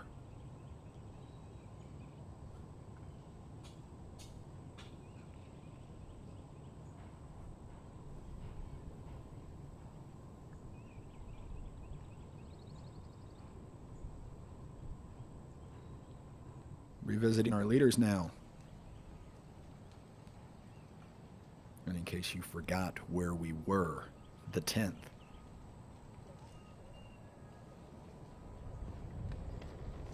Here Brock Park, a 345-foot par 3 that has not given up very many birdies on the day.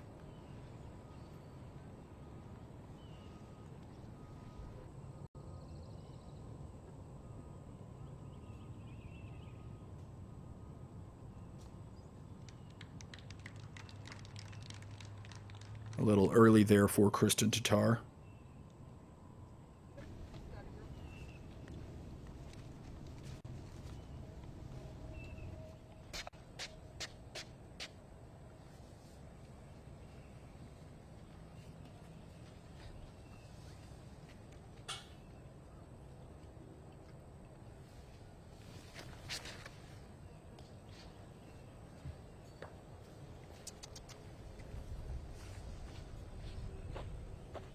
A little low there. That inside right gap is so tight and so funneling. It makes getting to the green so challenging. Going flick over the left side is so much easier, but you obviously have to cover more distance.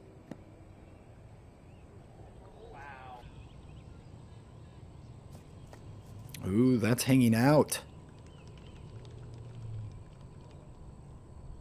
And it stays out to the right. Player's right, that is. Got Murch out of bounds yet again. This time at the 10th. Now Chrissy Fountain.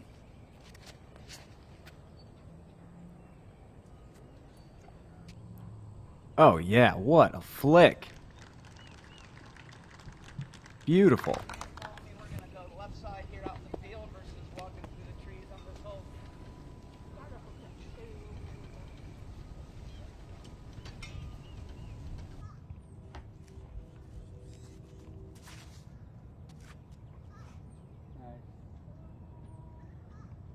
This is Alexis Kerman off the tee pad here at the 14th.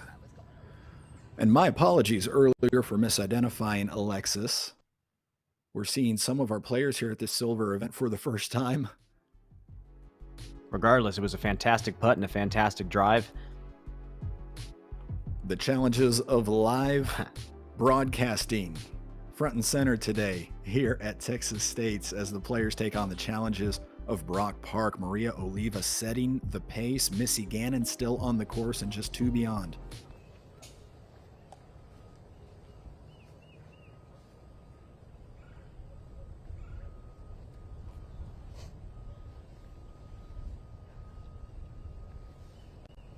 Scoggins now her second. She's got an alleyway.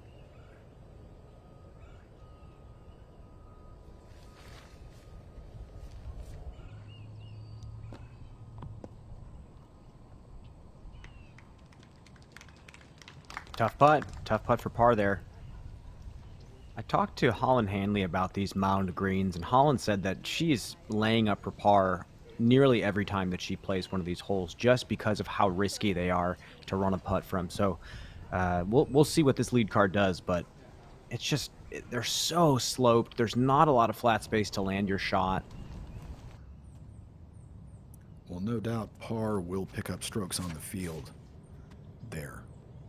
Maria Oliva at the 14th. Wow, that disc just keeps coming out of her hand. Perfect. What a full flight to a flat landing.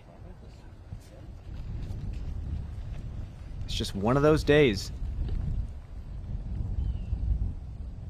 Chrissy Fountain, a long look at birdie. The 10th has not given up a birdie on the day.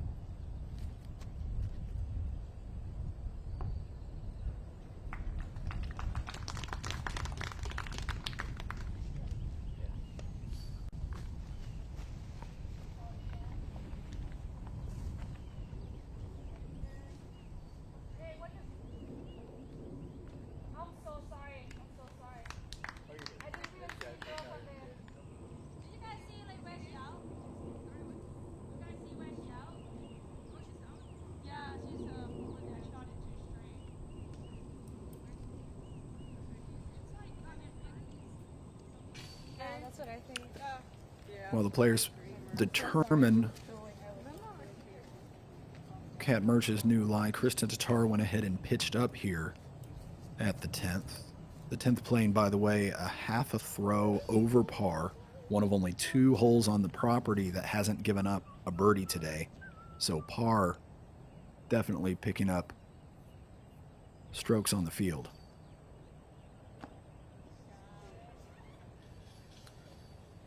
Don't know if that came in soft enough, Grant. That might have taken a nasty roll, and looks like Cat's satisfied with it either. I thought I saw a thumbs up from either a patron or a camera man there in the background, but I could be mistaken. Assuming, of course, thumbs up means the disc settled.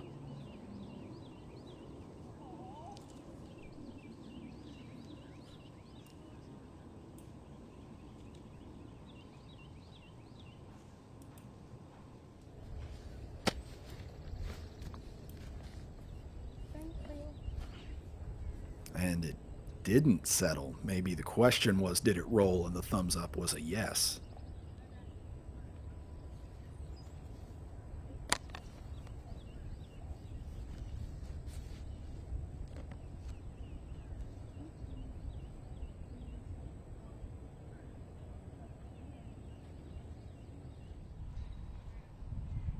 To own Scoggins for par.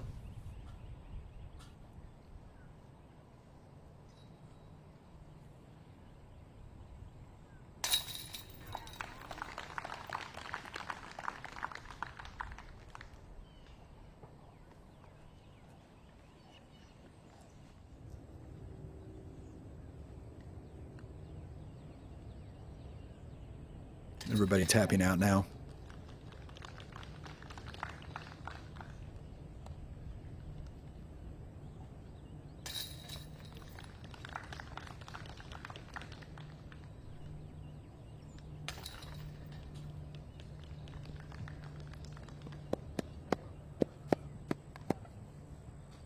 To the 14th now, Katie Tati, her second.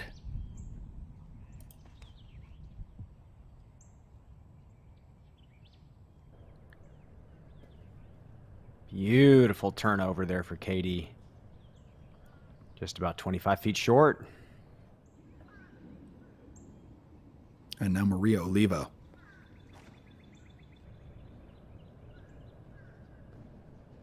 This could put her to double digits.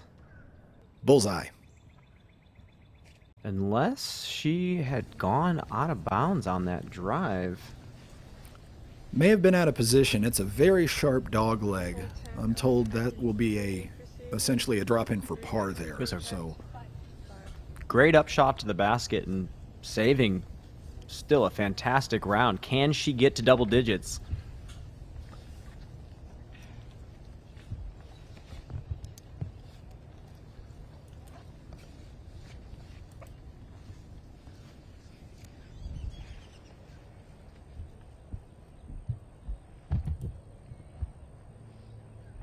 And back to the 11th.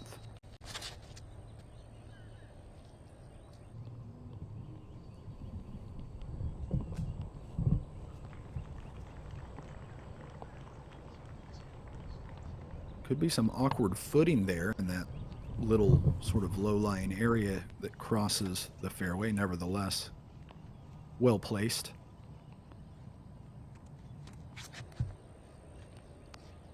This is a hole you really need to bite off as much distance as you can off the tee. Just that second up to the mound green, you see how imposing it looks in the background. You need to come in with a slow disc. Otherwise, you're laying up to the bottom of the hill with a very challenging birdie putt.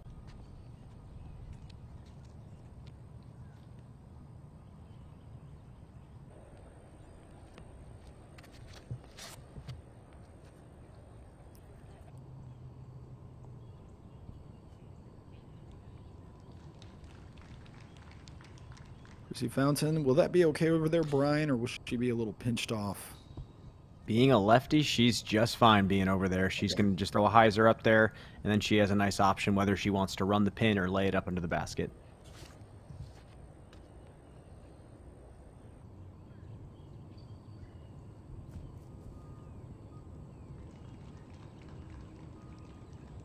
Cat Merch through the obstacles.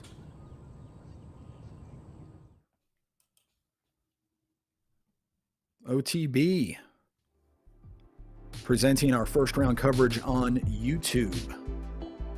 So if you're joining us right now from YouTube, you're doing so thanks to our friends at OTB. Special sale going on this weekend. Make sure you use the code DGPT to save 15%.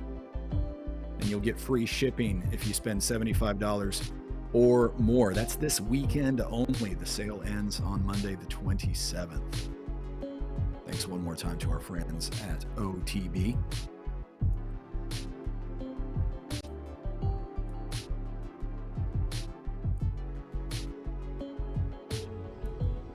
To Maria Oliva now.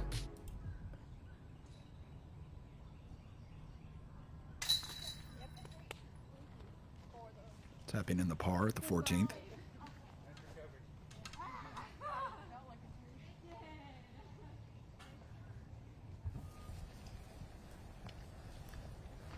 And back to our leaders.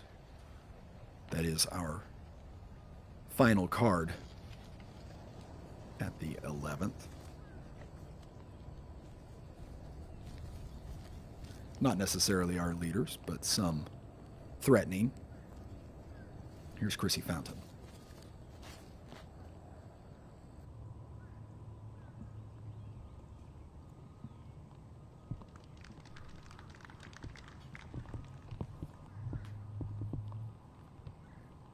No problem there, Brian. A likely layup. Yeah, there's really no reason to run the basket from there. Missing, obviously, you're having a super long look from circle 2 at this elevated green. You just want to get it on that second tier with a putter. Own, though, can probably play a forehand skip and try to get at least to the first tier.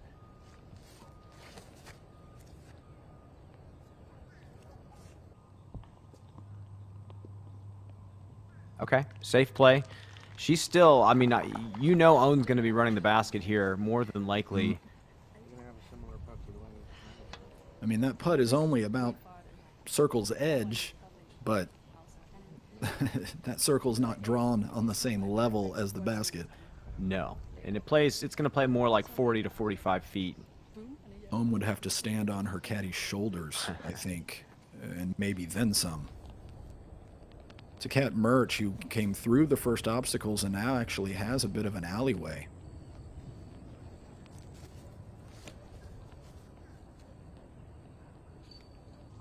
It's got to keep going left. Oh.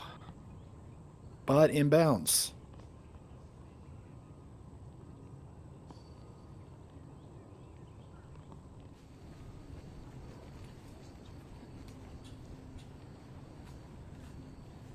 Kat happy to see that one settle on the good side of the line rather than inches over on the bad side like she's seen 2 or 3 times so far today.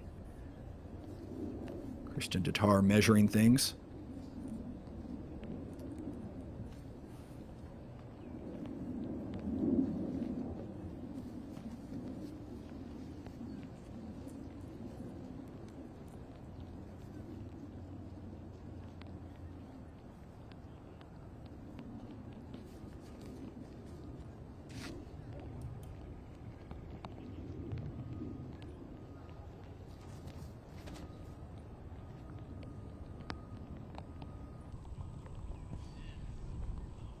I like it.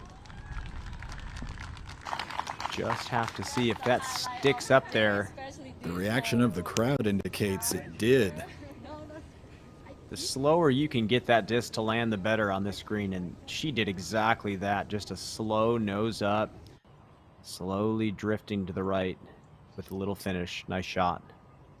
Rebecca Cox is on the tee at 12, a par 4. Just need to get to the elbow here. Not that long, 465.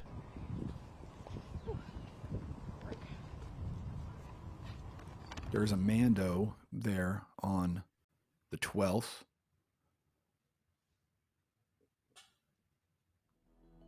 We'll be there shortly, checking out the leaderboard now.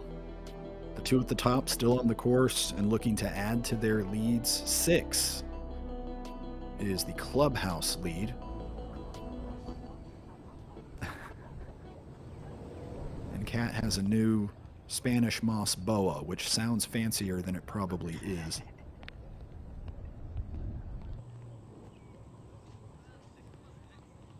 Oh boy, look at that. Trundling down the tiers.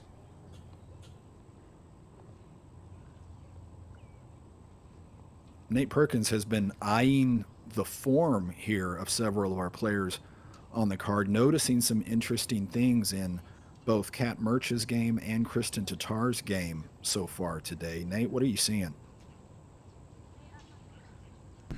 Well, last week during the final round in Austin, we noticed that Kristen was really throwing her body into those forehand shots and just wasn't getting the same power. And she actually just walked up to me and thanked me for pointing that out. She said she went to work on it this week and she's feeling much more energized and is feeling good how it's coming out. Thanks, Nate. Meanwhile, a couple of pitch-ups here. What do you think about this green here, Grant? What do you think about the artificially tiered greens? You know, it's one of those, would you rather this or a basket on a tall pole? You know, for me, if the mound is big enough, I think I like it. If the mound is really, really sharp and quite small, I'm not a great fan, but I understand the need for variety. So it's hard to be overly critical of it. I do like that there are tiers on this one, so your disc has at least a chance of settling. Yeah, I'd have to agree with you on that one. I think a tiered green is fantastic. I think there's elements of risk reward involved. I think it makes you think more about the tee shot. And then shots like Kristen just threw, just an absolutely beautiful top tier landing second shot is really rewarded. So I love what they're trying to do out here.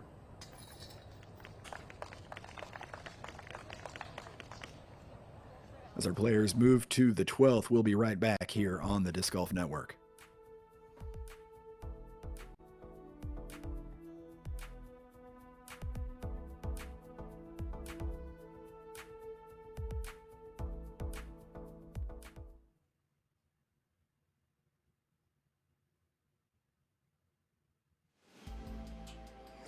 It has a turn for those guys that don't have a lot of power. It's fast and it's got good glide.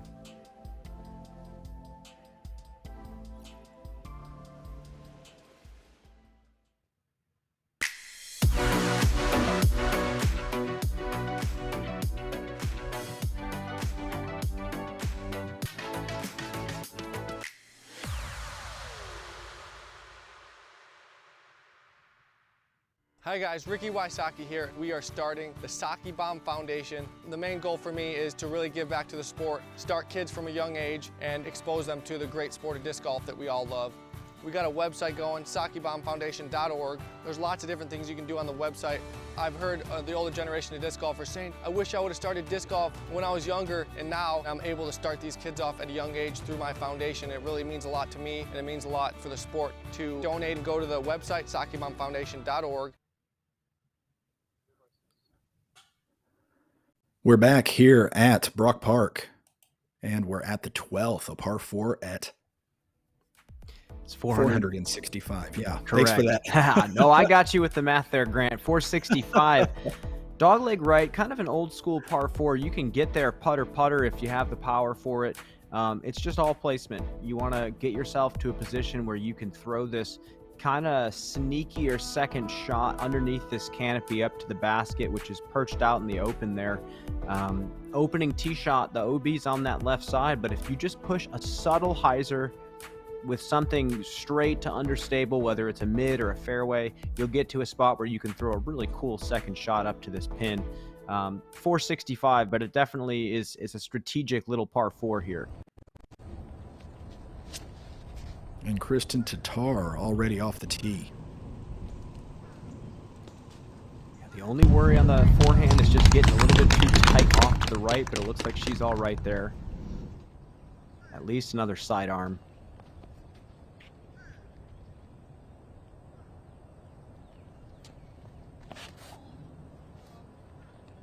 Owen putting every bit of her frame into that throw. I would love someone to get the stats on release angle for the sidearm. for all of the players in the FPO MPO division, I would have to think that Own's average release angle has to be the steepest. A lot of these forehands that she's throwing, it looks like they're about to roll over into the ground. She just really loves that chop forehand style.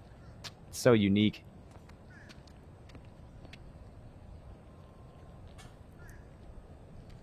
Now Chrissy Fountain.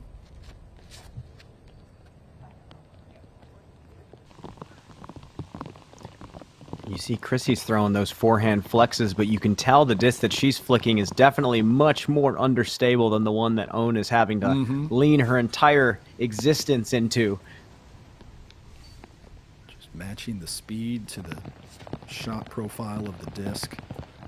Now Kat Merch. Oh, that late kick. And there is a mandatory.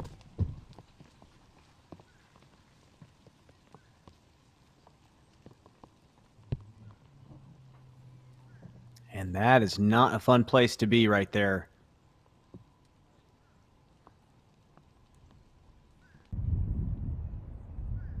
To the 15th, Maria Oliva, her second at the par 4.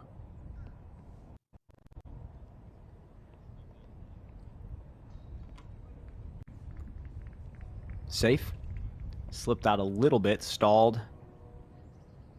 Rain looks like it's coming down a little bit harder than before.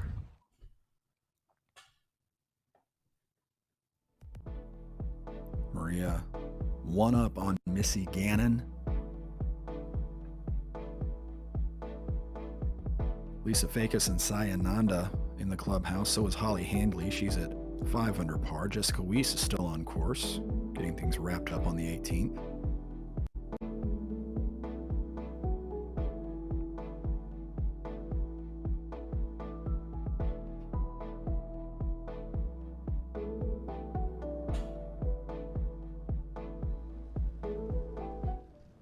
And with Maria Oliva.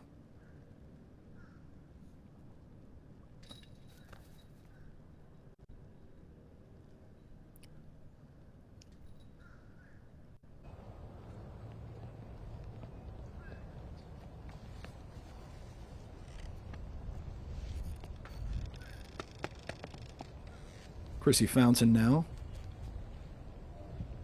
Back at the 12th.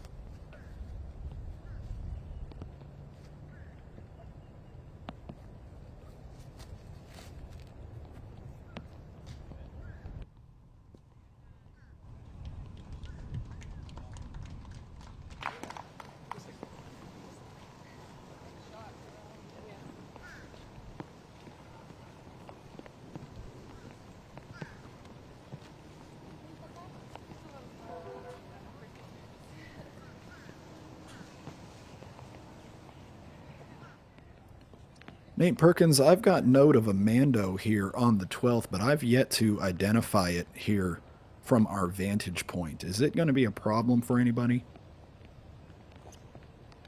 No, the mandatory is not going to be a problem for anybody. It's on the far right side of the fairway here, so none of these players have to navigate that mandatory.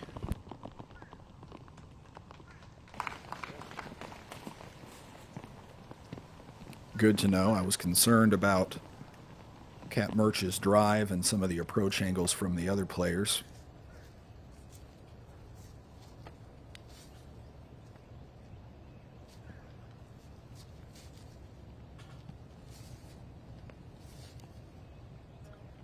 Kristen Tatar with a wall in front of her. Yeah, this is not fun. Nothing really looks comfortable. Gonna have to manufacture something creative, whether it's a long turnover flick or something high stalling like she's looking at. Kristen very aware of not wanting to over torque her arm as well. Sometimes you might really put some snap on something like this.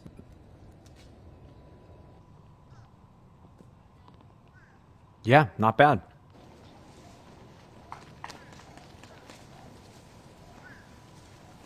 Should be able to run that putt pretty aggressively. It'll be a little bit uphill.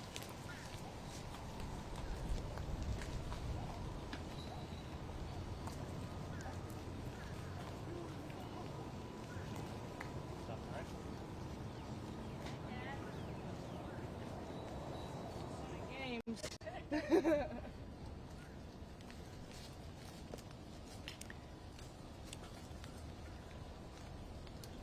Merch, awkward stance here. I see the flick opening she's looking at. Actually not terrible. Oh. Pretty crazy. That kick that she had off the tee actually made the Mando and put her to a much better position than a lot of the other players. She just needed to make that one gap right in front of her. Up to Maria Oliva.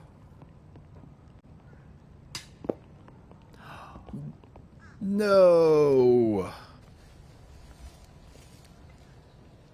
The first bogey of the day for Maria.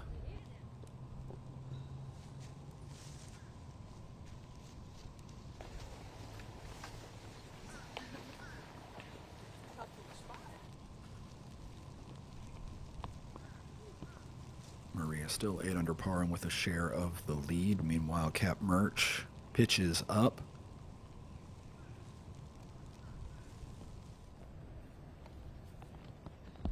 And will have a likely par. Now Krista Tatar for birdie at the 12th.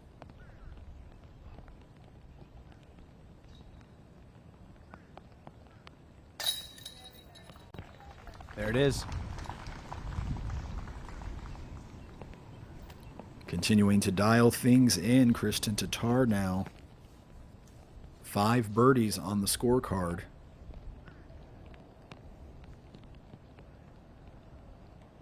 Owen also now for birdie. This would be her 5th as well.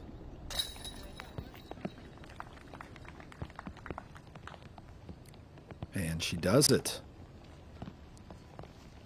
5 birdies to go with a hole-in-one eagle, offsetting a couple of bogeys, and Owen Scoggins is to 5 under par through 12.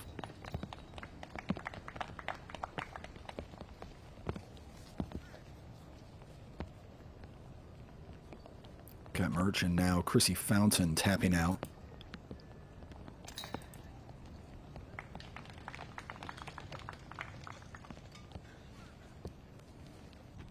The 16th is a comparatively short 267-foot par 3, Maria Oliva on the tee pad.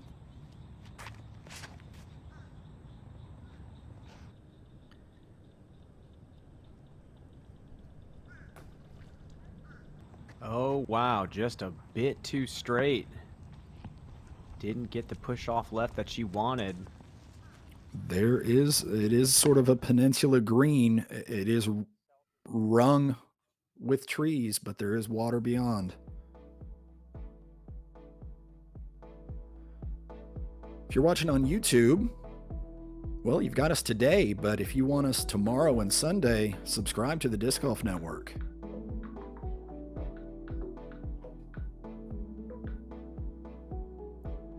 All the hole-in-ones. Yours for the pleasure of watching and rewatching on the Disc Golf Network. I have no doubt we'll get at least one more look back at Owen Scoggins' hole-in-one. Who knows? Maybe we'll get a second to pair with it by the end of the day. Kristen Tatar off the tee pad here.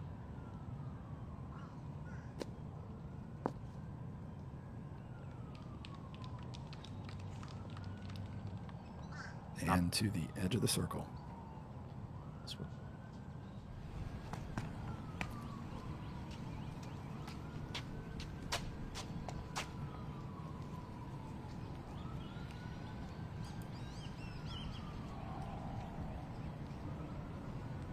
Owen Scoggins now.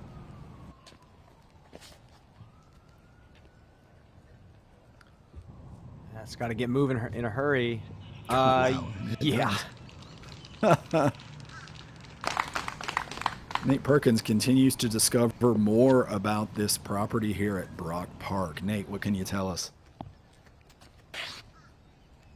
Well, yeah, just a little Texas history for you. This area of Houston was once occupied by a native tribe now known as the Akokisa, and they were known for their dugout canoes that they carved out of the native cypress tree found here on the bayous.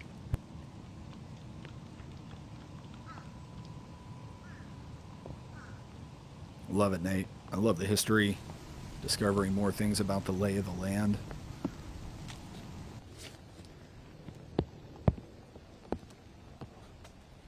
Got Murch a little bit offline. A bad little deflection there.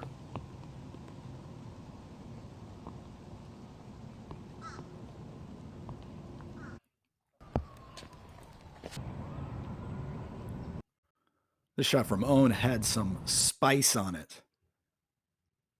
No doubt about it. Look at that dance across the floor like it's in a skillet.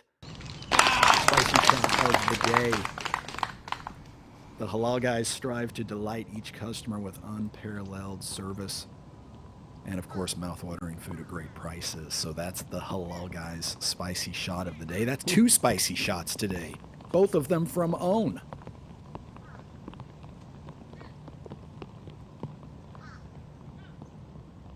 Have you ever experienced Laotian food, Brian? Is it spicy? You know, if I've had something here in the States called Laotian food, I just, I probably haven't had the real thing is what I'm trying to say. I'd love to go over there one day. I know there's disc golf growing in that area like crazy. I'm going to put that on the bucket list. Have a meal prepared by Owen Scoggins, because I'm guessing it would be elite. We're back with Maria Oliva playing up from down next to the water. I'm hearing she avoided taking... Did she avoid taking the penalty stroke? We'll have to double check because she was down there quite a ways where our vantage point couldn't get. So we'll double check that.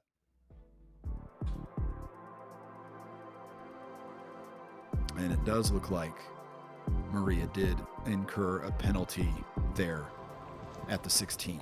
So back to 6 under par now.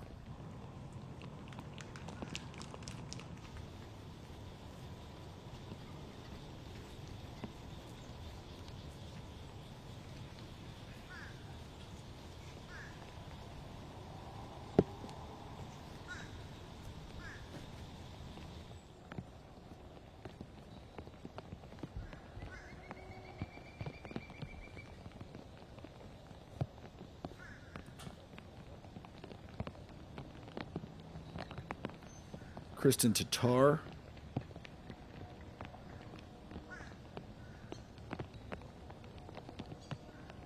For birdie.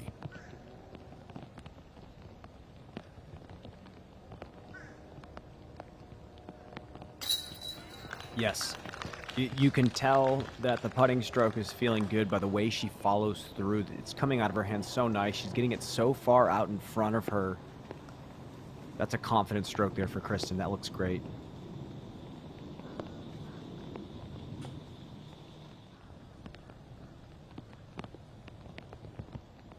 Here's Cat Murch. This is a par.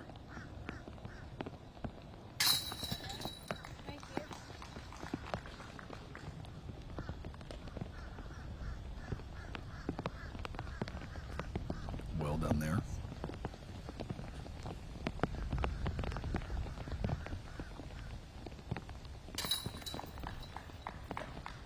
Scoggins. 2 birdies in a row. She is putting together a sneaky good round, just steadily racking up birdies over the round, just not really stringing together the big strings of birdies except for that beginning. It's been slow and steady for Owen here and out.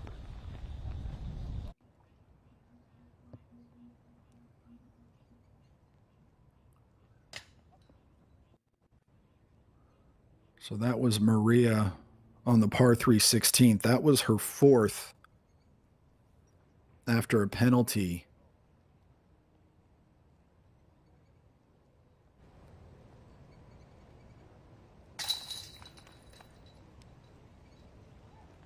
So there is the double bogey that drops Maria to 6 under par. Still some golf to play. We'll be right back on the Disc Golf Network.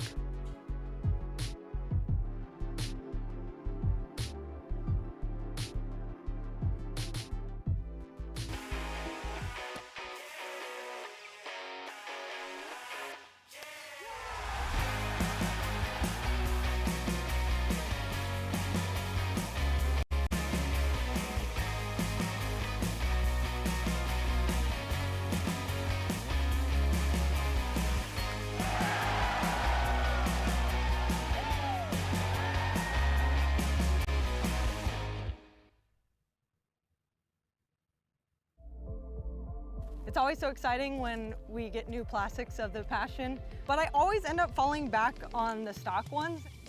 And I like to say its closest counterpart is the Buzz. I think my absolute favorite way to throw it is dead straight and just watch the beauty of a straight flight. They've become a staple in the Discraft lineup and also in people's bags, and to know that people everywhere are enjoying the Passion as much as I am, that's just really exciting for me.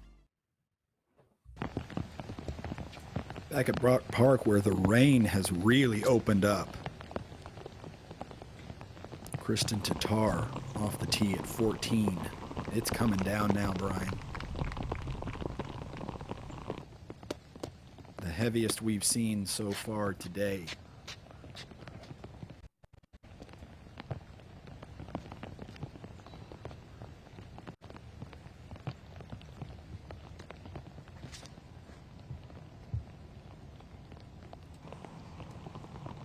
Yet she sticks the forehand in the middle of the fairway. It is not easy to hold on to a forehand when it's raining like this. You have pretty much one point of contact unless you're using Own's grip of having both pads of the fingers on the rim. It's still, it's just not easy to trust that. It's so much more release point reliant than a backhand. Great shot. Good shot there from Chrissy Fountain as well.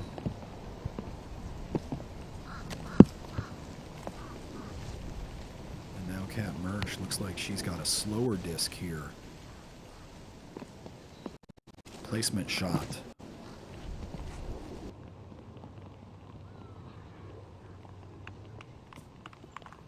Beautiful. Perfect. That's all you need off the tee. Yeah, the 14th, a sort of uniquely shaped hole here at Brock Park. We're going to fly over it right now. And Brian, you can describe what you see. This is just right on for the FPO division. It's a par 4, 513 feet, bending to the right very quickly off the tee. So really, it's pitches, and yet again, you can throw a forehand placement shot. You can throw a putter straight towards the long OB. You can try to get aggressive and go driver around the corner. The thing is, even if you get 270 feet off the tee, you can come into this protected green with the low canopy with whatever disc you really want. The OB on the right is just natural. There's no penalties unless you get all the way to the creek. The only real artificial OB is on that left side, so you can really attack the pin. Wind blowing toward the woods here for the players as they come into this basket off of their left shoulder and then toward the tree line. So players needing to control this angle as the longer portion of this dogleg comes after the kink, not before, as we typically see.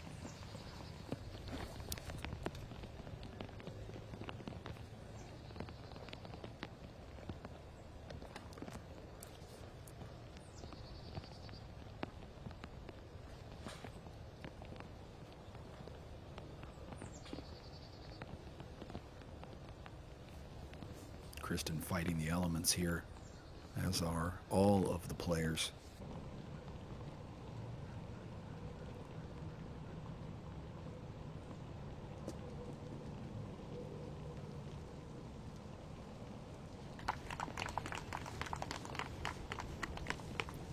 And Kristen to the edge of the circle. She's made, by my count, at least 2 in a row from a very similar distance, so feeling comfortable there.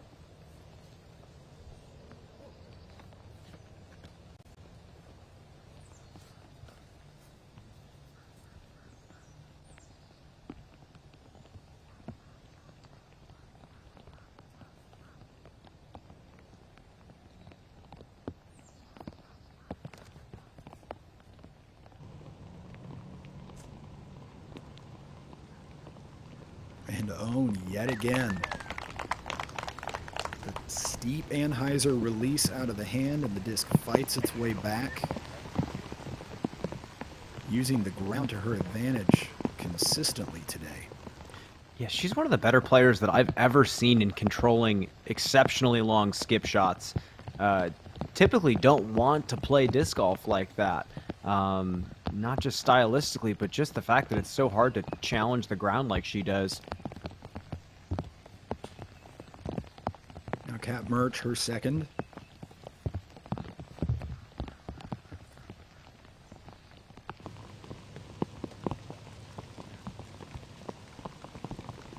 Great shot there for Kat.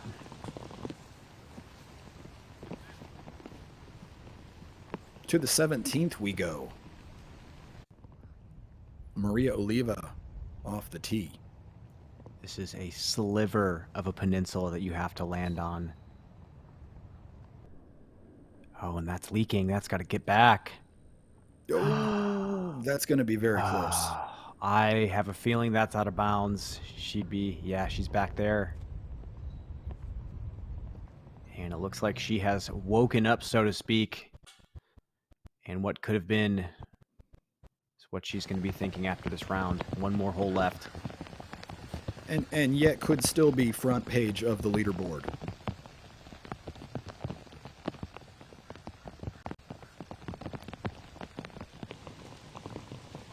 Chrissy Fountain, a delicate little upshot there.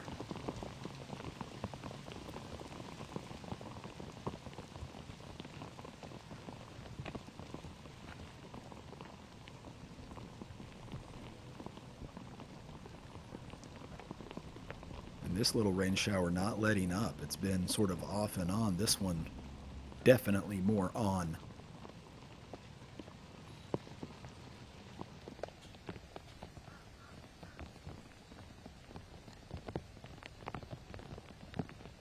Kristen Tatar, we've seen this putt. Saw it just a moment ago, right in the center of the chains.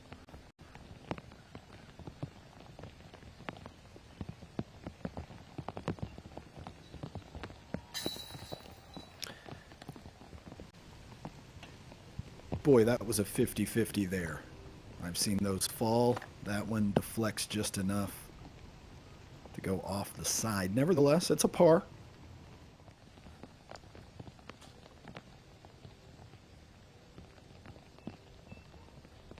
Was just a little high and a little left, so probably not the line she was looking for.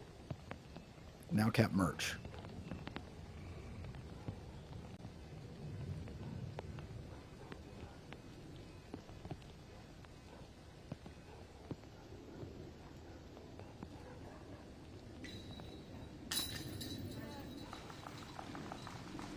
Kat squeaks it just over the lip of the cage. Much needed birdie for Kat Murch.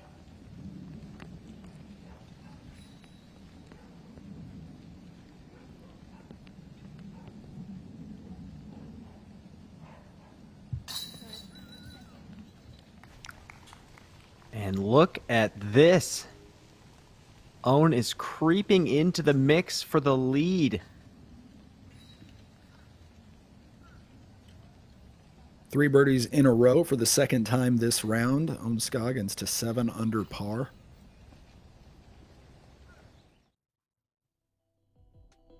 Wow. And does have a share of the lead with Missy Gannon, who has finished up.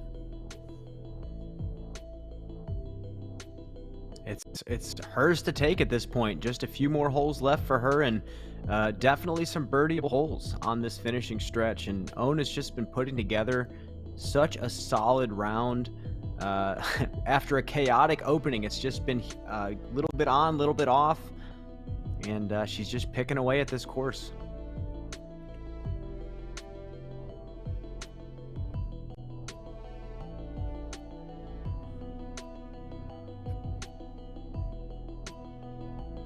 The 15th, the par 4 at 654 feet. Yeah, we're gonna fly through this hole. We're flying to the right side. You can take kind of a hyzer flip off to the right. You can also get aggressive and go left of that initial guardian tree and throw either a big backhand roller or a flex shot to try to just pop out into the open here.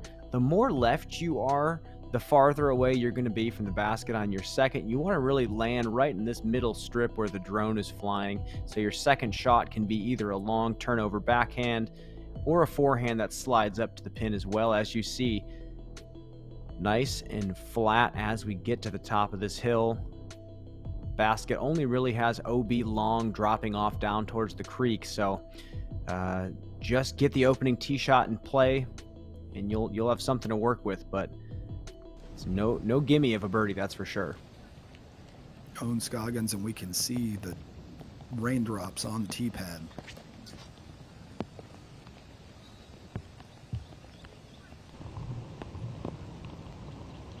Yep, easy money right there in the middle. She could throw the exact same shot in her second and get herself a birdie. Indeed, this basket placed where there's typically a lot of shade, so no grass. Definite opportunity to skip a disc in there.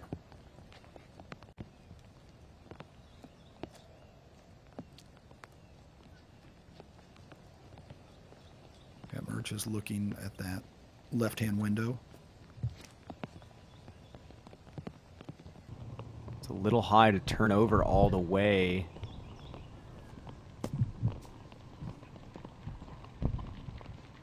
Okay. Smiles. She's safe.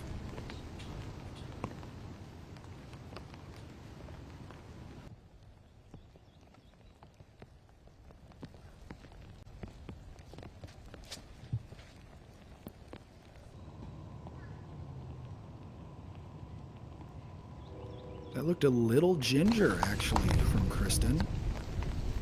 Yeah, a little low. Still got a nice forward skip. She still has a lot of work to go left to the basket. I would say another 350 for her. Just a little delicate.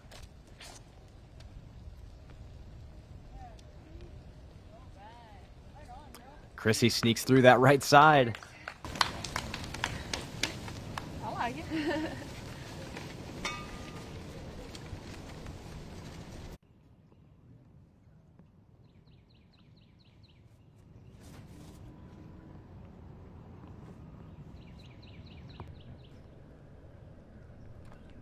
Oh yeah, what a finish for Maria. Way to bounce back after a couple of rough holes.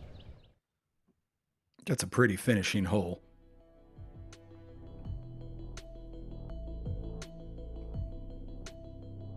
We're getting to the point in the day, Brian, where the majority of our leaderboard is done and everybody else on the course still dealing with the elements in a way that maybe some earlier cards didn't have to.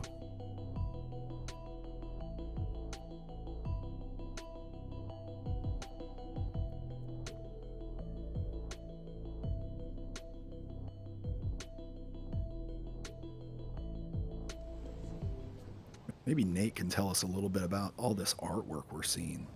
Beautiful stuff around the course. Back to Chrissy Fountain, her second at the 15th.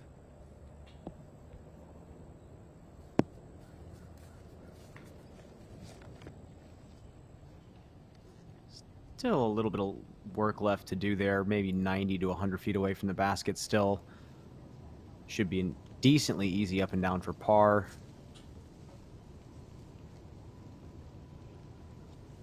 Interesting, both the 14th and 15th are pretty sharp dog legs to the right. The first one, the 14th, the dog leg comes really early. Here at the 15th, the kink comes really late.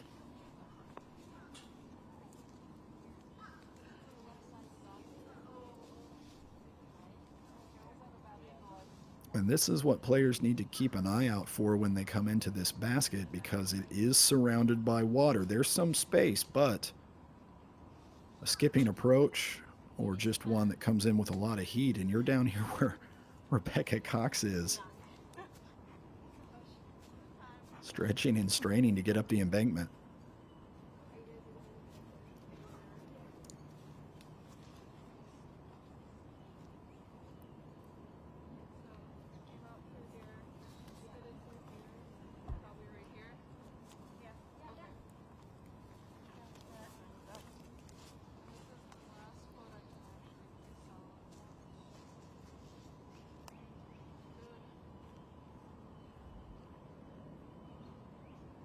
Lindsay Fish is down there near the water's edge.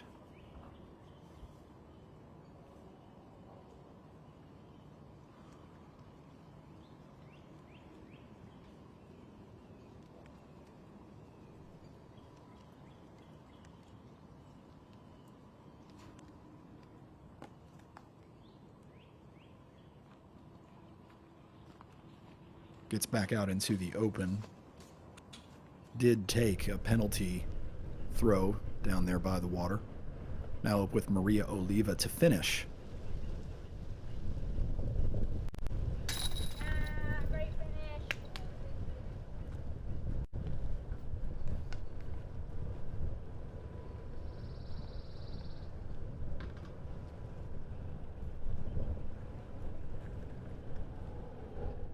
Quality finish there for Maria Oliva. Now our leaders, that is our final card, some of which are leaders coming into their home stretch. What do they need to do, Brian? Well, there's still a lot of out of bounds they have to deal with, and I really think on this final stretch, give yourself an opportunity over having to stick a bullseye. If you have 3 circle 1 putts from the edge, much better than trying to go for a bullseye with something more aggressive and sneaking into the out of bounds. And playing into that are the last 2 as well. Don't overthink. Trust yourself, trust your strengths, and trust the discs in your bag that are working best for you on this finishing stretch to give yourself the confidence to stick these greens with all of the treachery surrounding it.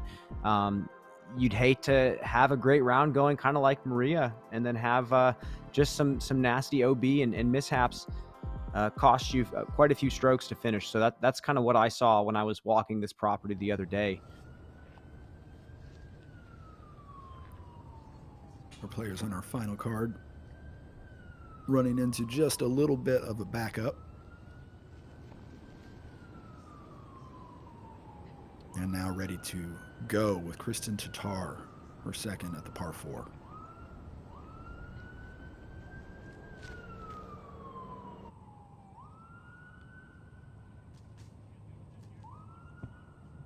Early. We will see how early that was, actually. See if the creek actually creeps up towards that little section she landed in. It certainly does, based on the caddy book, where exactly the water's edge is. We'll have to wait and see. Owen Scoggins will throw next.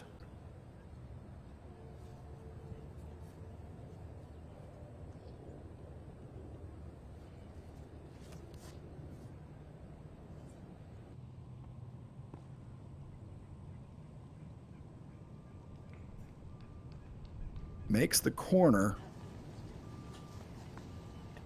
Just shows you how tucked back this basket is. I mean, I think from where she was at, the optimal play is that long turnover backhand. But like I was literally just saying, she just wants to put herself in play, give herself an option to get up and down.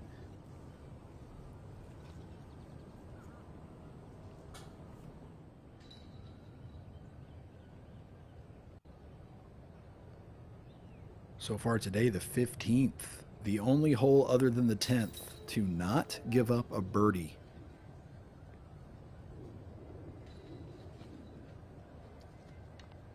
I love Kat's angle at the basket. Got far enough to where she cut off some of the distance despite being left, but now she has a little bit straighter look at it. She's going mid-range, it looks like. Threw this disc well off the tee. I believe it was on the 14th.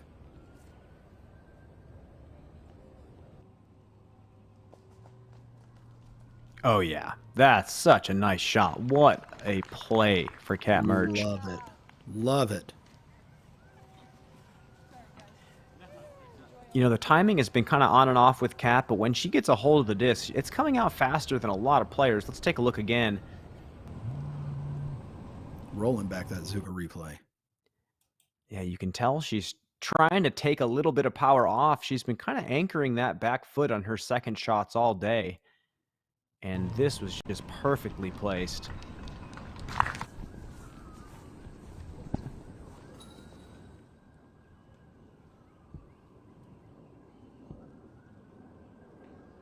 We're We're down now with Chrissy Fountain.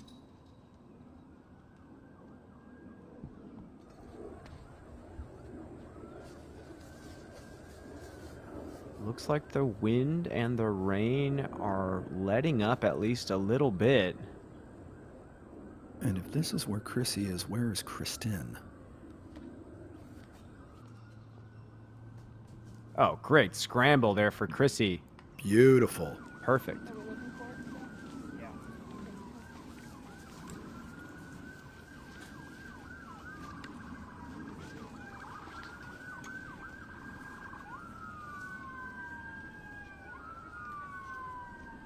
Chrissy at 1 over par.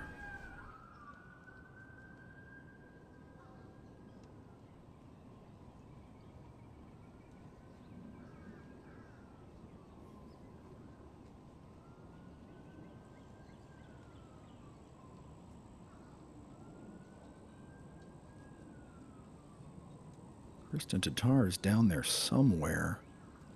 I just got word from Nate Perkins. Kristen is safe just feet from this swamp down here, but it's an awful, awful lie to have to play from. That looks terrible.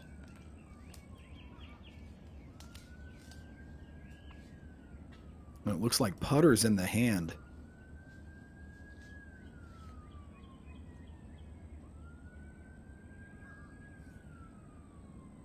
Worried about those vines, too, in her backswing. I'm not sure that got up and out. Yikes. Yeah, I'm not sure either. I think that was short right of the basket still. It's those middle ground sections between an out-of-bounds creek and the upslope up to the green. You see on quite a few of these types of courses, and it's so frustrating to have to land in them. It's almost worse than going out of bounds. Scoggins. Not really running that. Conceding the par.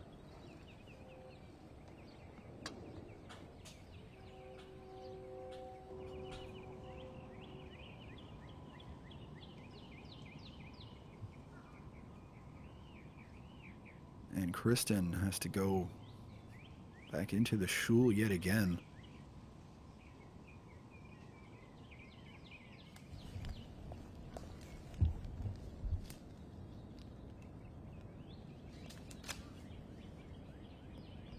And catches something coming out again. So a tester coming Kristen's way to save a bogey here at the par 4. Up with Rebecca Cox, tee of 16. Oh, wow. I thought that was going to sneak down the whole right side. Catches something early. Should be an easy pitch up for a par. And to Kristen, she's been hot and cold from this distance. We've seen several big makes. We've seen a couple of odd misses. This for bogey.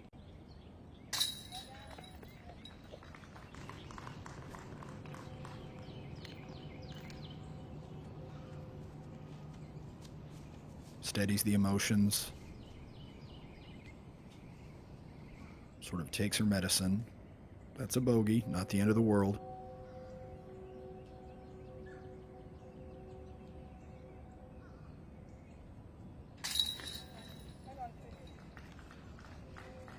Solid putt by Chrissy Fountain, who is in the top half of the field thus far. Great showing for Chrissy. And Kat Murch, if I'm not mistaken, the lone birdie of the day here at the 15th.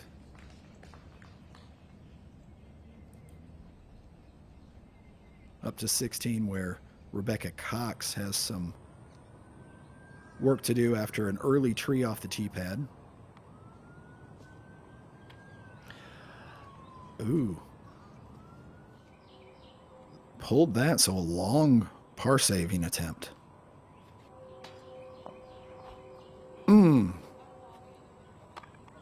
Unforced error. Hate to see that.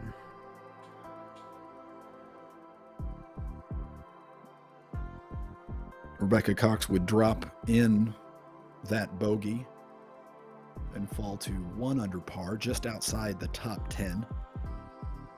Here is your top 10. Just 2 players here remaining on course.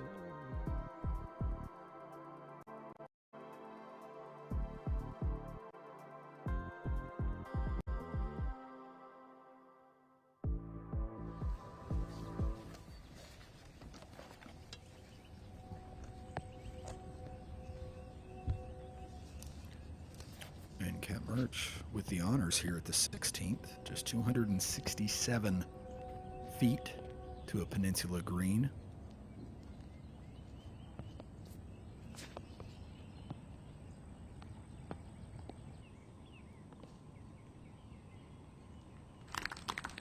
Okay, not so bad. I love that this hole makes you change speeds after all these big distance drivers off the tee. Now you have to throw something slow, controlled, little bit of flip up. Owned to the backhand off the tee for the first time in a while. And that's why she's one of the best players on holes under 300 feet in the world. Nice and easy. Chrissy Fountain going to the forehand from the left side.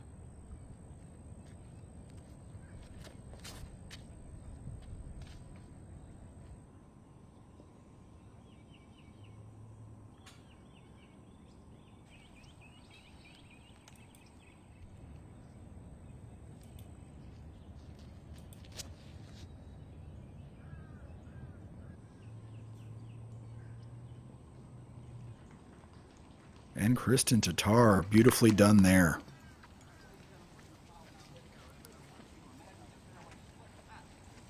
We've seen Kristen do that so many times, even in rounds that aren't quite going her way. She steps up and does this. Ought to put a patent on it. That makes this our Sunstein patent pending play of the day.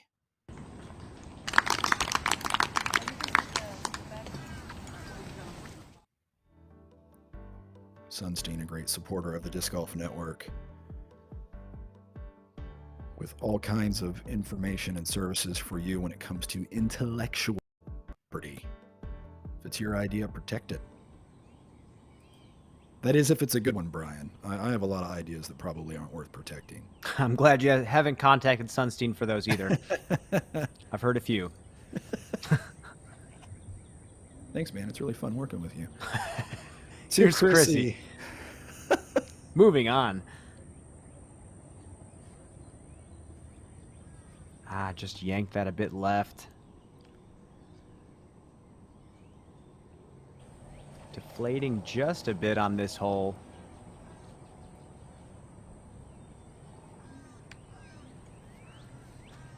Shout out to Chrissy Fountain and all the women all over the country that are putting on women's only events and getting more women into the sport of disc golf. And I just think it's fantastic that we have so many people that embrace the roots of our sport and realize that if we want something to happen, we have to build it. And someone like Chrissy has done exactly that. And I just have to give a shout out to all the TDs all over the country. You don't have to do what you do week in and week out. And we thank you for it. There's just more tournaments than ever before, and so many people wanting to get into competitive disc golf, and none of this would happen if the TDs and people working on the courses all over the country weren't there putting in their hard hours for it.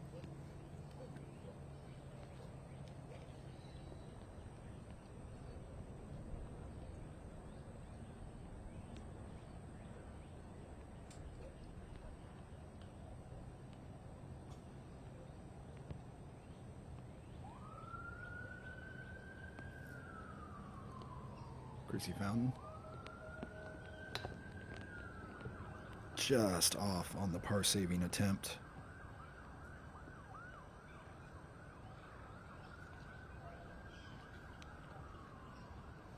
Now Kat Merch inside the 10-meter circle.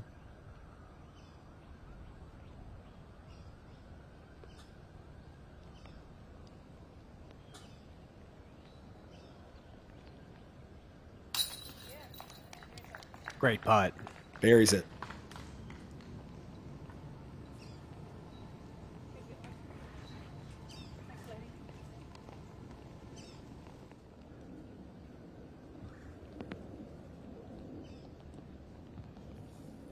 Kat Murch has quietly put in 3 birdies in a row. A little turkey gets her back on track and back to even par. Now we're with Owen Scoggins. This is also for a birdie.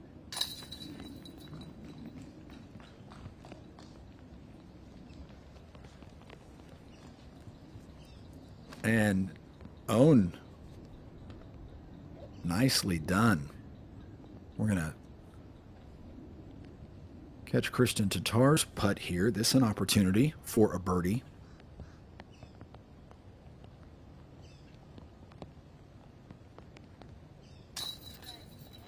Oh, it's in the bottom of the basket, and that's all that matters. Let's go down to Nate Perkins on the ground with a little bit more about Owen Scoggins as this round begins to wrap up. Yeah, it's hard not to root for a player like Owen. As you can see, she is one of the first to congratulate her fellow card mates after a good shot, and she actually just walked up to me and said, "You know the destroyer I aced with? Emily Beach gave it to me just 3 days ago." Pretty wild. I would love to know in practice or whatever how many times Owen thinks that she had thrown that disc before she aced. I mean, was it 2 or 3 times maybe? Was it none? I'd love to know. Well, regardless, she got it to fly that stable line and skip about 35 feet before finding the bottom of the cage. What a shot to save her from the bogey. Is there a bounce back stat for an ace following a bogey? Because I don't, I think she'd be leading right now. And we've got to note, that was a backhand. Owen so consistently goes to the forehand off the tee, went to the backhand there with a high-speed disc. Feet barely touching the ground as Owen flies down the fairway to retrieve that gift. And I'm not talking about the ace being a gift. I'm talking about the disc she used.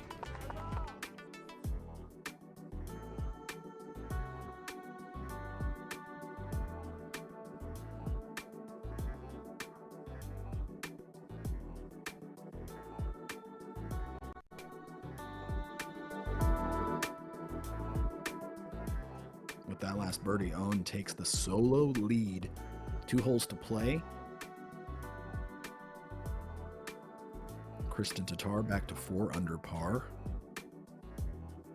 Hovering there in a tie for 8th.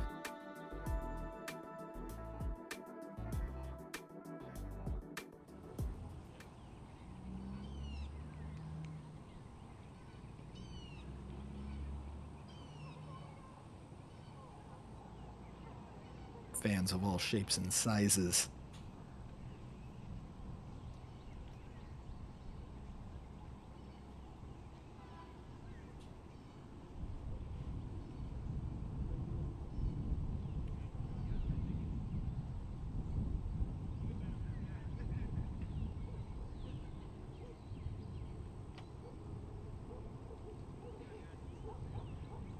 Uh-oh.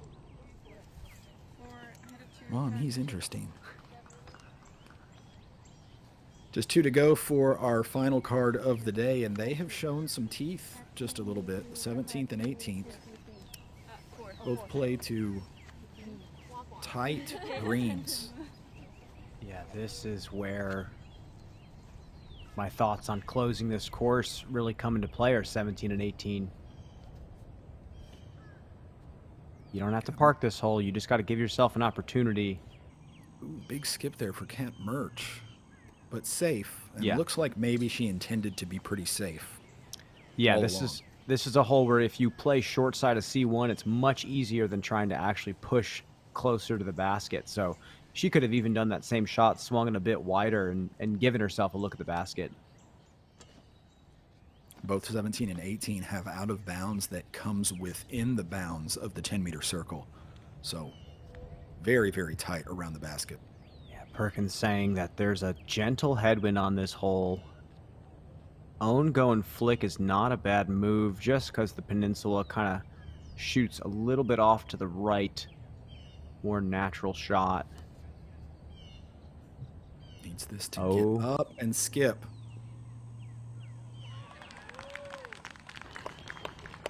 Okay. Like she intended it that way all along. She has caught serious fire on this back nine. She is playing such clean golf right now. Kristen Tatar, the soft backhand here. Settle. Oh boy. That's fantastic. Wonderful shot. And no more than a pace and a half from the OB stripe. Gives you an idea. That's a slow disc thrown absolutely perfectly. It's not going to skip a lot when it comes to the ground. And it still shows you just how tight this green is.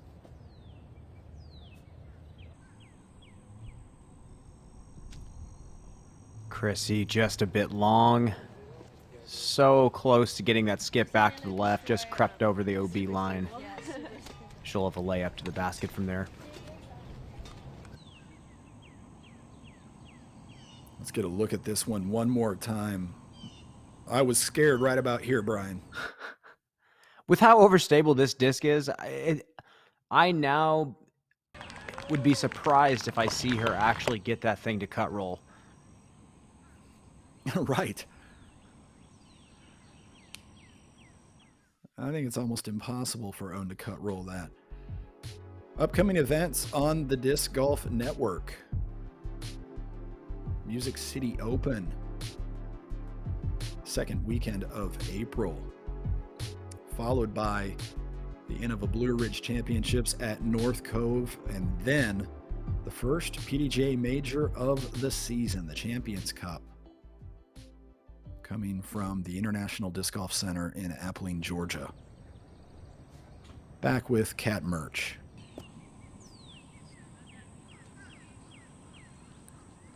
Soft little approach there, which has to be one of the nervier approaches here on the back nine.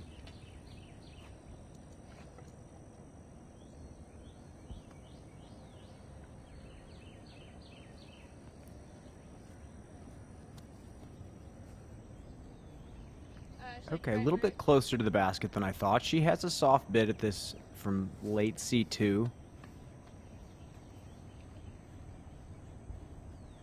Also the lefty, maybe a little more room to let the disc pan out.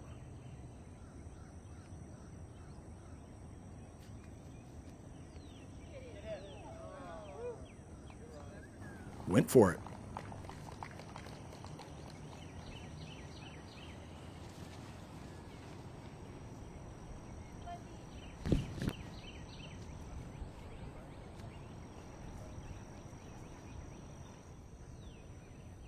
Owen will be first to putt. This is for a birdie.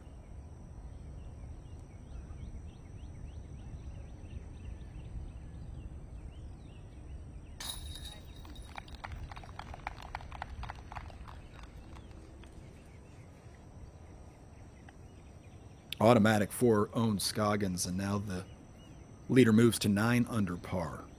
Kristen Tatar, the birdie bid of her own.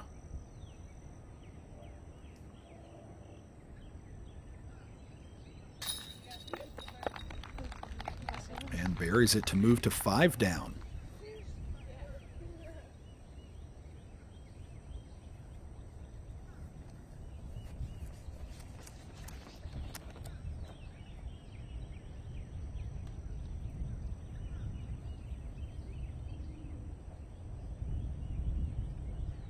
Chrissy Fountain to save a bogey here.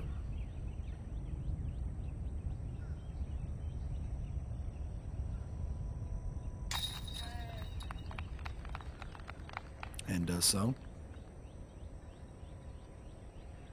And now Cat Merch to save the par.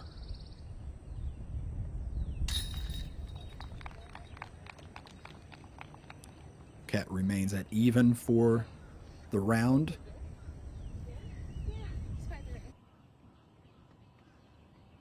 To Rebecca Cox on the 18th.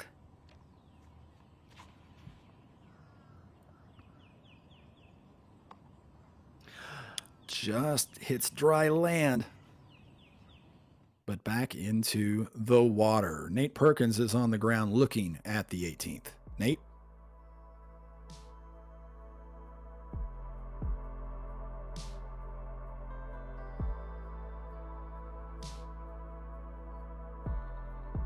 We've lost him for the moment. We'll get back with Perk here in a second as we look at the 18th. Yeah, 272. I mean, to clear the water, it feels like 272, but really it's just 220 feet really to get over the water, but you have to get over the slope that can bring your disc back into the out of bounds. There is a drop zone that's within a putts to the basket. You just have to slide something up there slow. You really don't want to come in with something fast.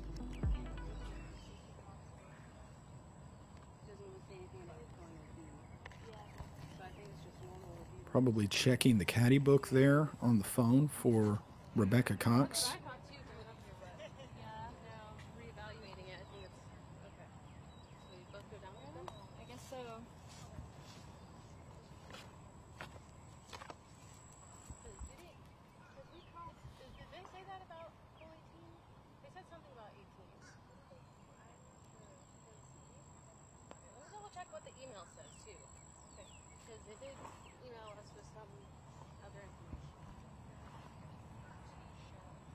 Trying to discern here what Rebecca Cox needs to do. An odd little complication here at the 18th is a hazard area, not to be confused with a penalty area. So I should use the term relief area. Right on the water's edge has a great deal of poison ivy. So they've made that a relief area, meaning discs that come to rest in that area, you get free relief to the drop zone. Nate Perkins on the ground. I think we've got him back. Nate?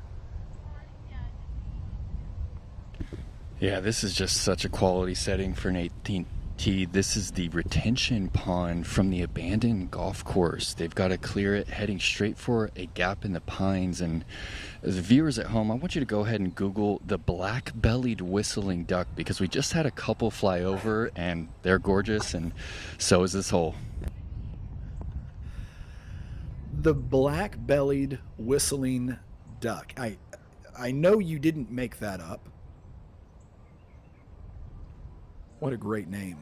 The black-bellied whistling duck. It sounds like a very descriptive name, Brian. A duck with a black belly that whistles.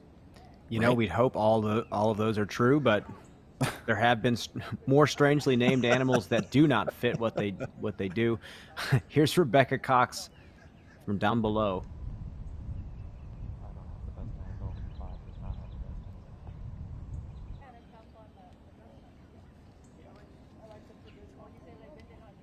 Good bid there. So Rebecca came, got the disc to contact dry land. It was not in that relief area I mentioned earlier, so takes her lie from where that disc touched dry land before going back into the water.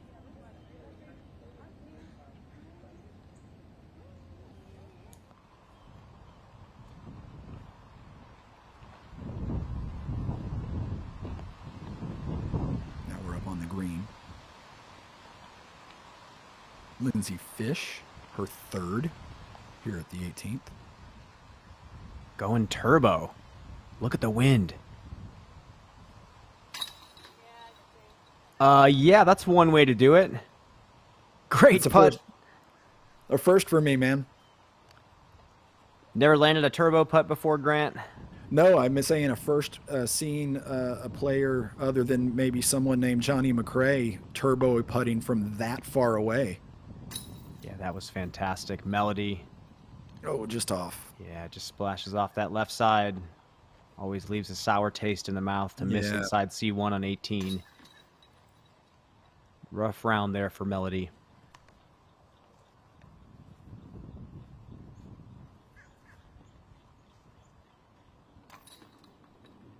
Rebecca Cox drops in the bogey.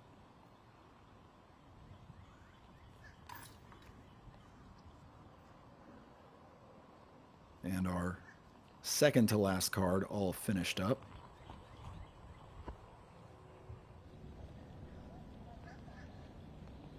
So we're back to the tee pad now on the 18th.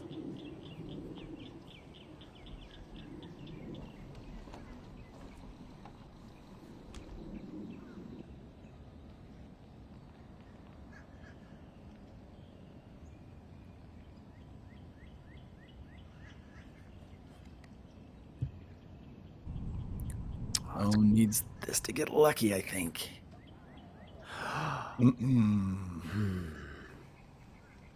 You hate to see it. You really just wanted to see her get that final birdie and push to 10 under. But it just goes to show you how tough this shot is. It says 270, but plays a little bit longer than that, I think. The putt from the TZ is makeable, and we've seen it made today. So if anyone has a coin flip chance at salvaging the par here at 18th, it's Owen Scoggins. Meanwhile, Kristen Tatar, as the rain comes down a little harder, it's got to get up. And it settles just on the water's edge.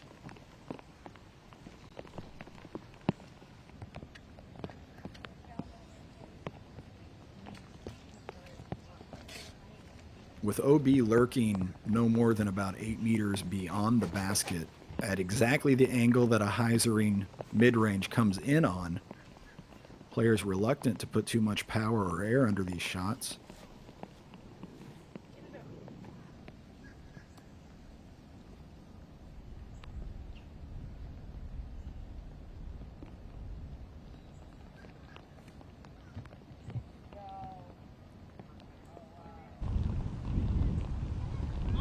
Oh my goodness, that almost gave us a highlight to finish. That was such an incredible shot there for Kat. Perfect speed. I call that a highlight finish. One of the better tee shots we've seen all day today here at the 18th.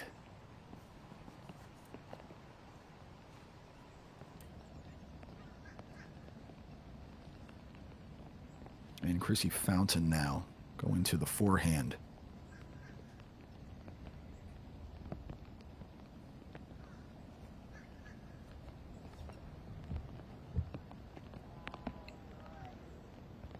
I like the height. What? And that's a beauty. What a finish. Nate Perkins, how are things down there as our last card finishes up? You know, considering the rain and the wind, it's been a great morning here. We've had a gallery of approximately 100 here cheering this lead card on, and we're about to walk across another bridge here, and Brock Park is just such a unique venue. I'm thankful to be working here with you guys, and you guys sound great, by the way.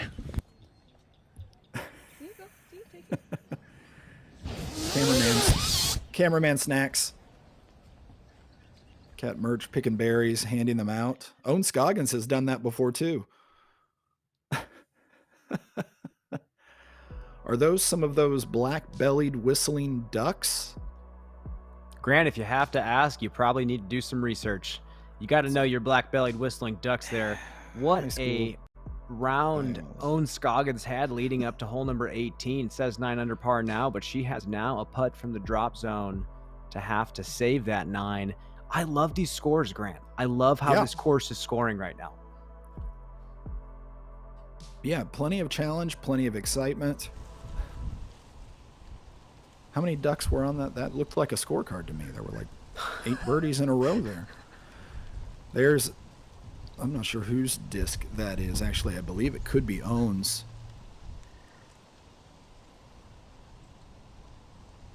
Which trickled into the water off the tee pad. Never hit dry land, hit an overhanging branch and down into the water.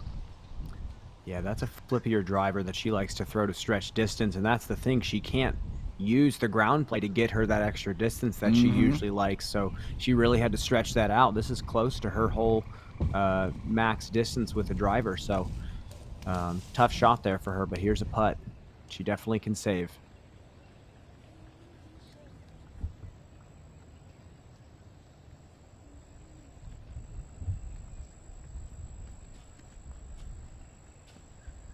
drop zone 40-ish from the basket.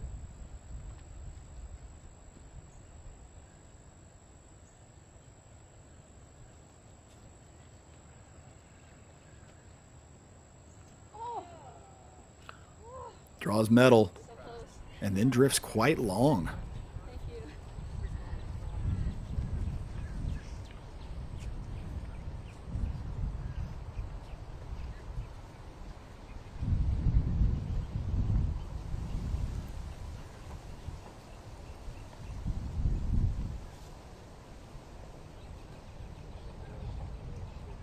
So that was for par for Owen Scoggins, meaning bogey at best here. First, though, Kristen Tatar for birdie.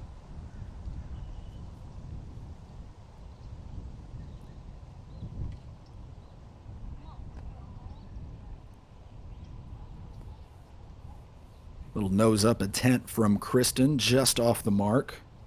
But Kristen ends up with a pretty good round after a rough start early on, Brian. Yeah, I think that's promising. I think that shows that obviously the mental resilience is still there. I think she's just working through it. I think she's trying to stay focused, and she definitely had some moments of brilliance out here. The release points on the putts and the drives are still not looking consistent like we had become accustomed to seeing. We're spoiled. Yeah, for quite a long time. So this could just be standard play at this point. Owen Scoggins buries the bogey putt, which is significant because it keeps her solo out front by 1 over Missy Gannon through the opening round.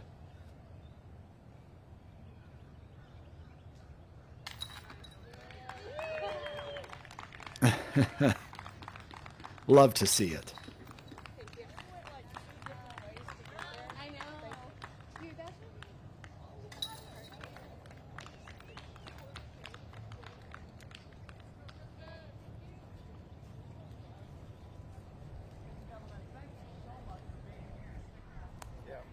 Everybody all done now. There is your leader outright through 1 here at Texas State's.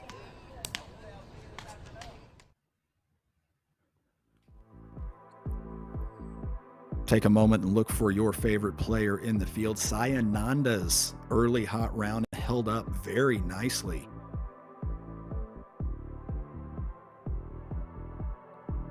Kat Murch comes back to knock on the door of the top 10. Katrina Allen had a rough round early, but manages to keep things at par.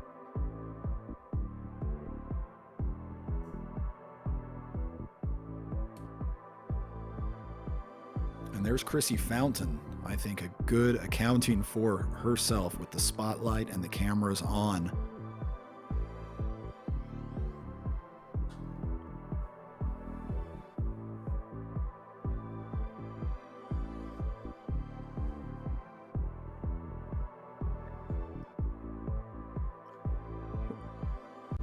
We'll be back with an interview with our current leader and a look at our OTB shot of the day. What do you think it is? Right back here on the Disc Golf Network. What makes the Halal Guys so deliciously different? You might have heard of our famously long cart lines that NYC fans happily stand in. Today, with over 100 plus restaurants across the globe, we are your place to experience authentic American halal. Enjoy our delicious falafel, Euro sandwich, platters, and sides topped with our famously flavorful white and hot sauces. Order online today and taste how we make different so delicious. The Halal Guys, bringing something deliciously different to the table.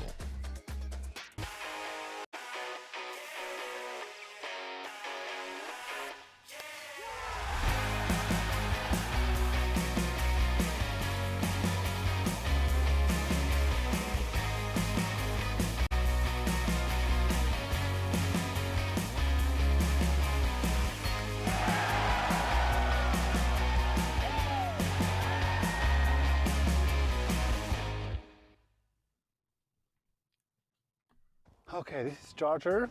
I heard a lot of good things about the disc. Let's see if they're true, what they say.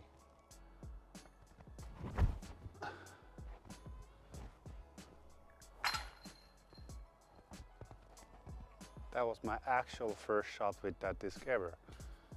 So I have to say, works pretty okay. So just go now and get yourself one charger. They are amazing.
The J is our latest mid-range disc. Okay, where the Mako 3 has got a little bit of instability and the Rock's got a little bit more overstability, the J's right between, and you can throw it backhand, you can throw it sidearm, it's good in the wind.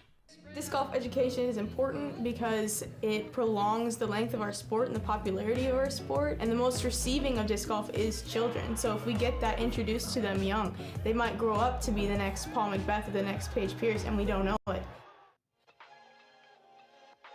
The Wombat 3 pretty much goes right where you want to throw it. One of the most difficult shots to throw in disc golf is a perfectly straight shot, and the Wombat 3 does that really, really well.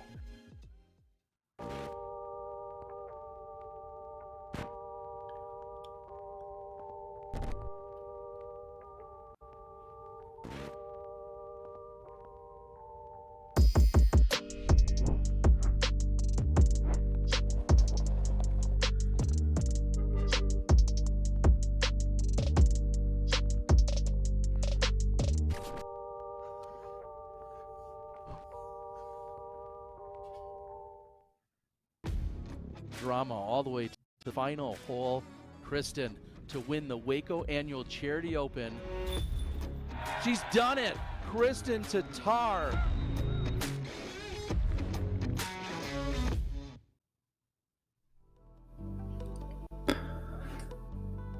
Back at the Innova Open at the 28th Annual Texas State Disc Golf Championships, where Owen Scoggins shoots the hot round of the day, an 8 under par effort, putting Owen out in the lead by 1 over Missy Gannon. Nate Perkins is on the ground with our leader.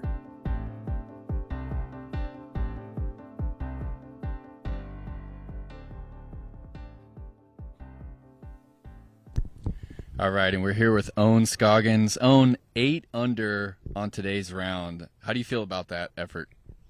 Feeling good, finally, I do some hit the gap. The putting was like easier Wednesday's last win. 2-3 days we practiced here. It was super windy, but today was kind of like last win. I have some 3 OB that was like caused me to like was that bogey, but overall it's just like my game I'm feeling pretty good. Yeah. So you started off with a bogey on the first, but then you followed it up with a hole-in-one on the second to just light up the crowd. And you mentioned to me that Emily Beach actually gave you that destroyer just 3 days ago. Can you talk to us about that? Well, I was practicing. I think she gave that disc to me on Wednesday, I believe. She was like, "Hey, Owen, I have a light destroyer.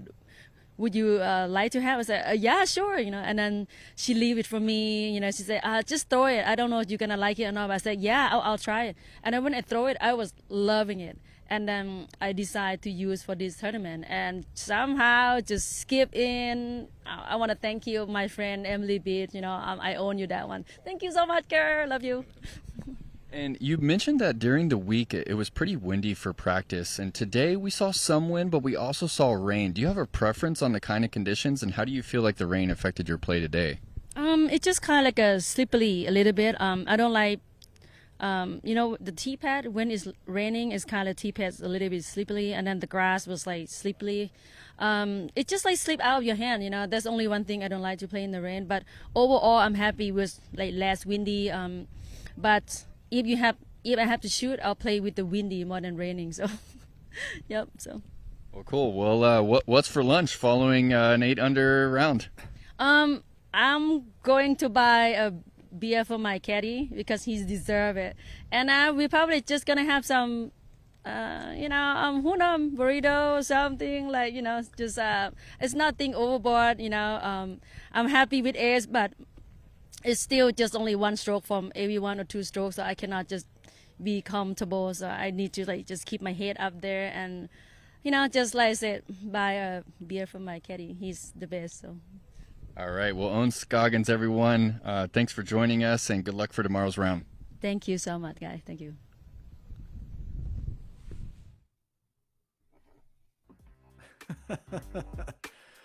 The caddy gets a well-earned reward, and this is why the caddy's role today in helping Owen pull off shots like this one.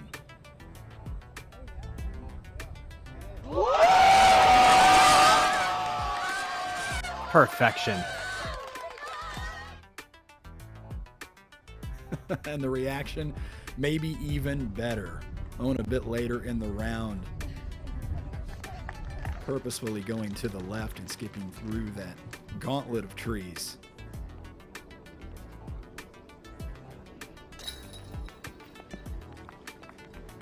And what we've come to know, Brian, sticking 100% of her putts inside circle one.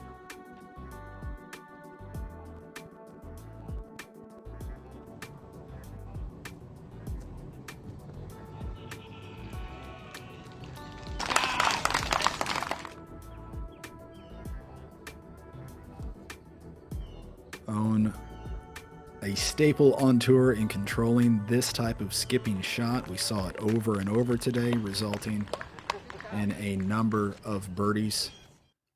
And of course, the big skipping ace very early in the round, which I think jump-started Owen. I thought that was hilarious, Brian, that she mentioned rewarding her caddy, because you brought it up early in the round that on a day like this, either having a caddy or having a good plan to deal with the elements, or just having a good attitude, all of those things a factor on a day like this on the golf course. Yeah, I think all of those things factor in. I mean, if you see the radar before the round starts, you have to make a choice. Am I going to be one of those players that complains about the bad weather and asks, why am I here? Or are you going to realize that a lot of players are going to do that? Even professional players sometimes wake up and they're not ready to deal with the conditions. It's a long, kind of boring day of disc golf. And if you're ready for the challenge, you can set yourself apart a lot farther than on days when it's calm. So obviously Owen did that. She seems to always do that. These types of things don't seem to bother her, and she just kind of attacks it like a new challenge. So this course sets up well for Owen. The fact that the par fours are not that long, and it's just placement golf to an elbow. So really she has everything that you could possibly need to win on this course, despite not really having the distance that the rest of the field has. Interesting thing about opening days at tournaments like this, sometimes somebody shoots a very good round and we don't get to see any of it. And in that case, Missy Gannon fills the bill. She'll be just one behind Owen going into tomorrow. Of course, we'll get to see Missy tomorrow, but talk about how this course sets up overall, especially for those near the top of the leaderboard, talking about Owen, Missy, obviously, also Lisa Fakis and Sai Ananda, far from home. She treks down all the way from Washington, but here she is in the mix. It's discipline. That's what it is. It's being able to see a hole for what it is, realize that you don't need to bite off as much as it might tempt you to, and just staying in bounds. We saw out of bounds just destroy a lot of players out here in really unnecessary ways. So I think the players that we're seeing towards the top are players that aren't throwing 500-foot drives, but they're throwing extremely accurate 300 to 400-foot drives, and they're attacking these par fours. And just like the rest of the field, they can get up and down, and they can also attack some of these shorter par threes out here. So I think this course has been designed for really the whole FPO division, and I'm really excited to see how it plays out. I don't want to leave out Maria Oliva and really everybody that's currently in the top 10. And frankly, a handful of players just outside the top 10 that we know have the game to get into the mix on tomorrow's moving day. Well, we have one more piece of business to account for, and I believe that would be the OTB shot of the day. Are there ever cases more obvious than this one what that shot of the day is going to be? I would say Cat's drive on 18 was a easy second, but yeah, I think a hole-in-one is a hole-in-one, Grant. It sure is. The OTB shot of the day here during round 1 in the FPO division.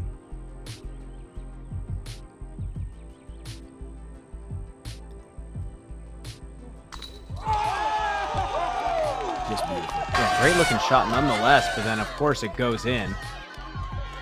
And you know, I've got to give bonus points to it because with Own, you know the skip was intentional. You know that all of the parameters of that shot were absolutely done on purpose. It wasn't one of those fluky hole-in-ones that happens where sort of a bad shot finds the basket, and if it had missed, it would be, 50 feet long or something like that. That was an intentional and well-executed shot, and Own gets the primo reward in our game.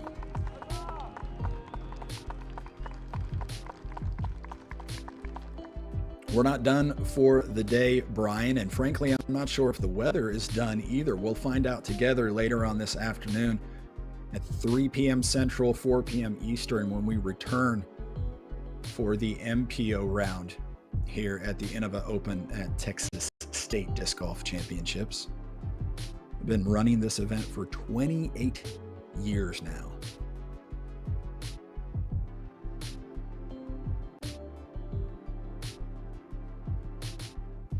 So to tide you over, a look at the horizon here in Houston. What of that weather will be making its way into our area, and what might pass us by before we see you back here just a little less than an hour and a half from now for the MPO round here from Houston, Texas. Grant Zellner and Brian Earhart. We'll see you in just a little bit. Get some lunch, will you?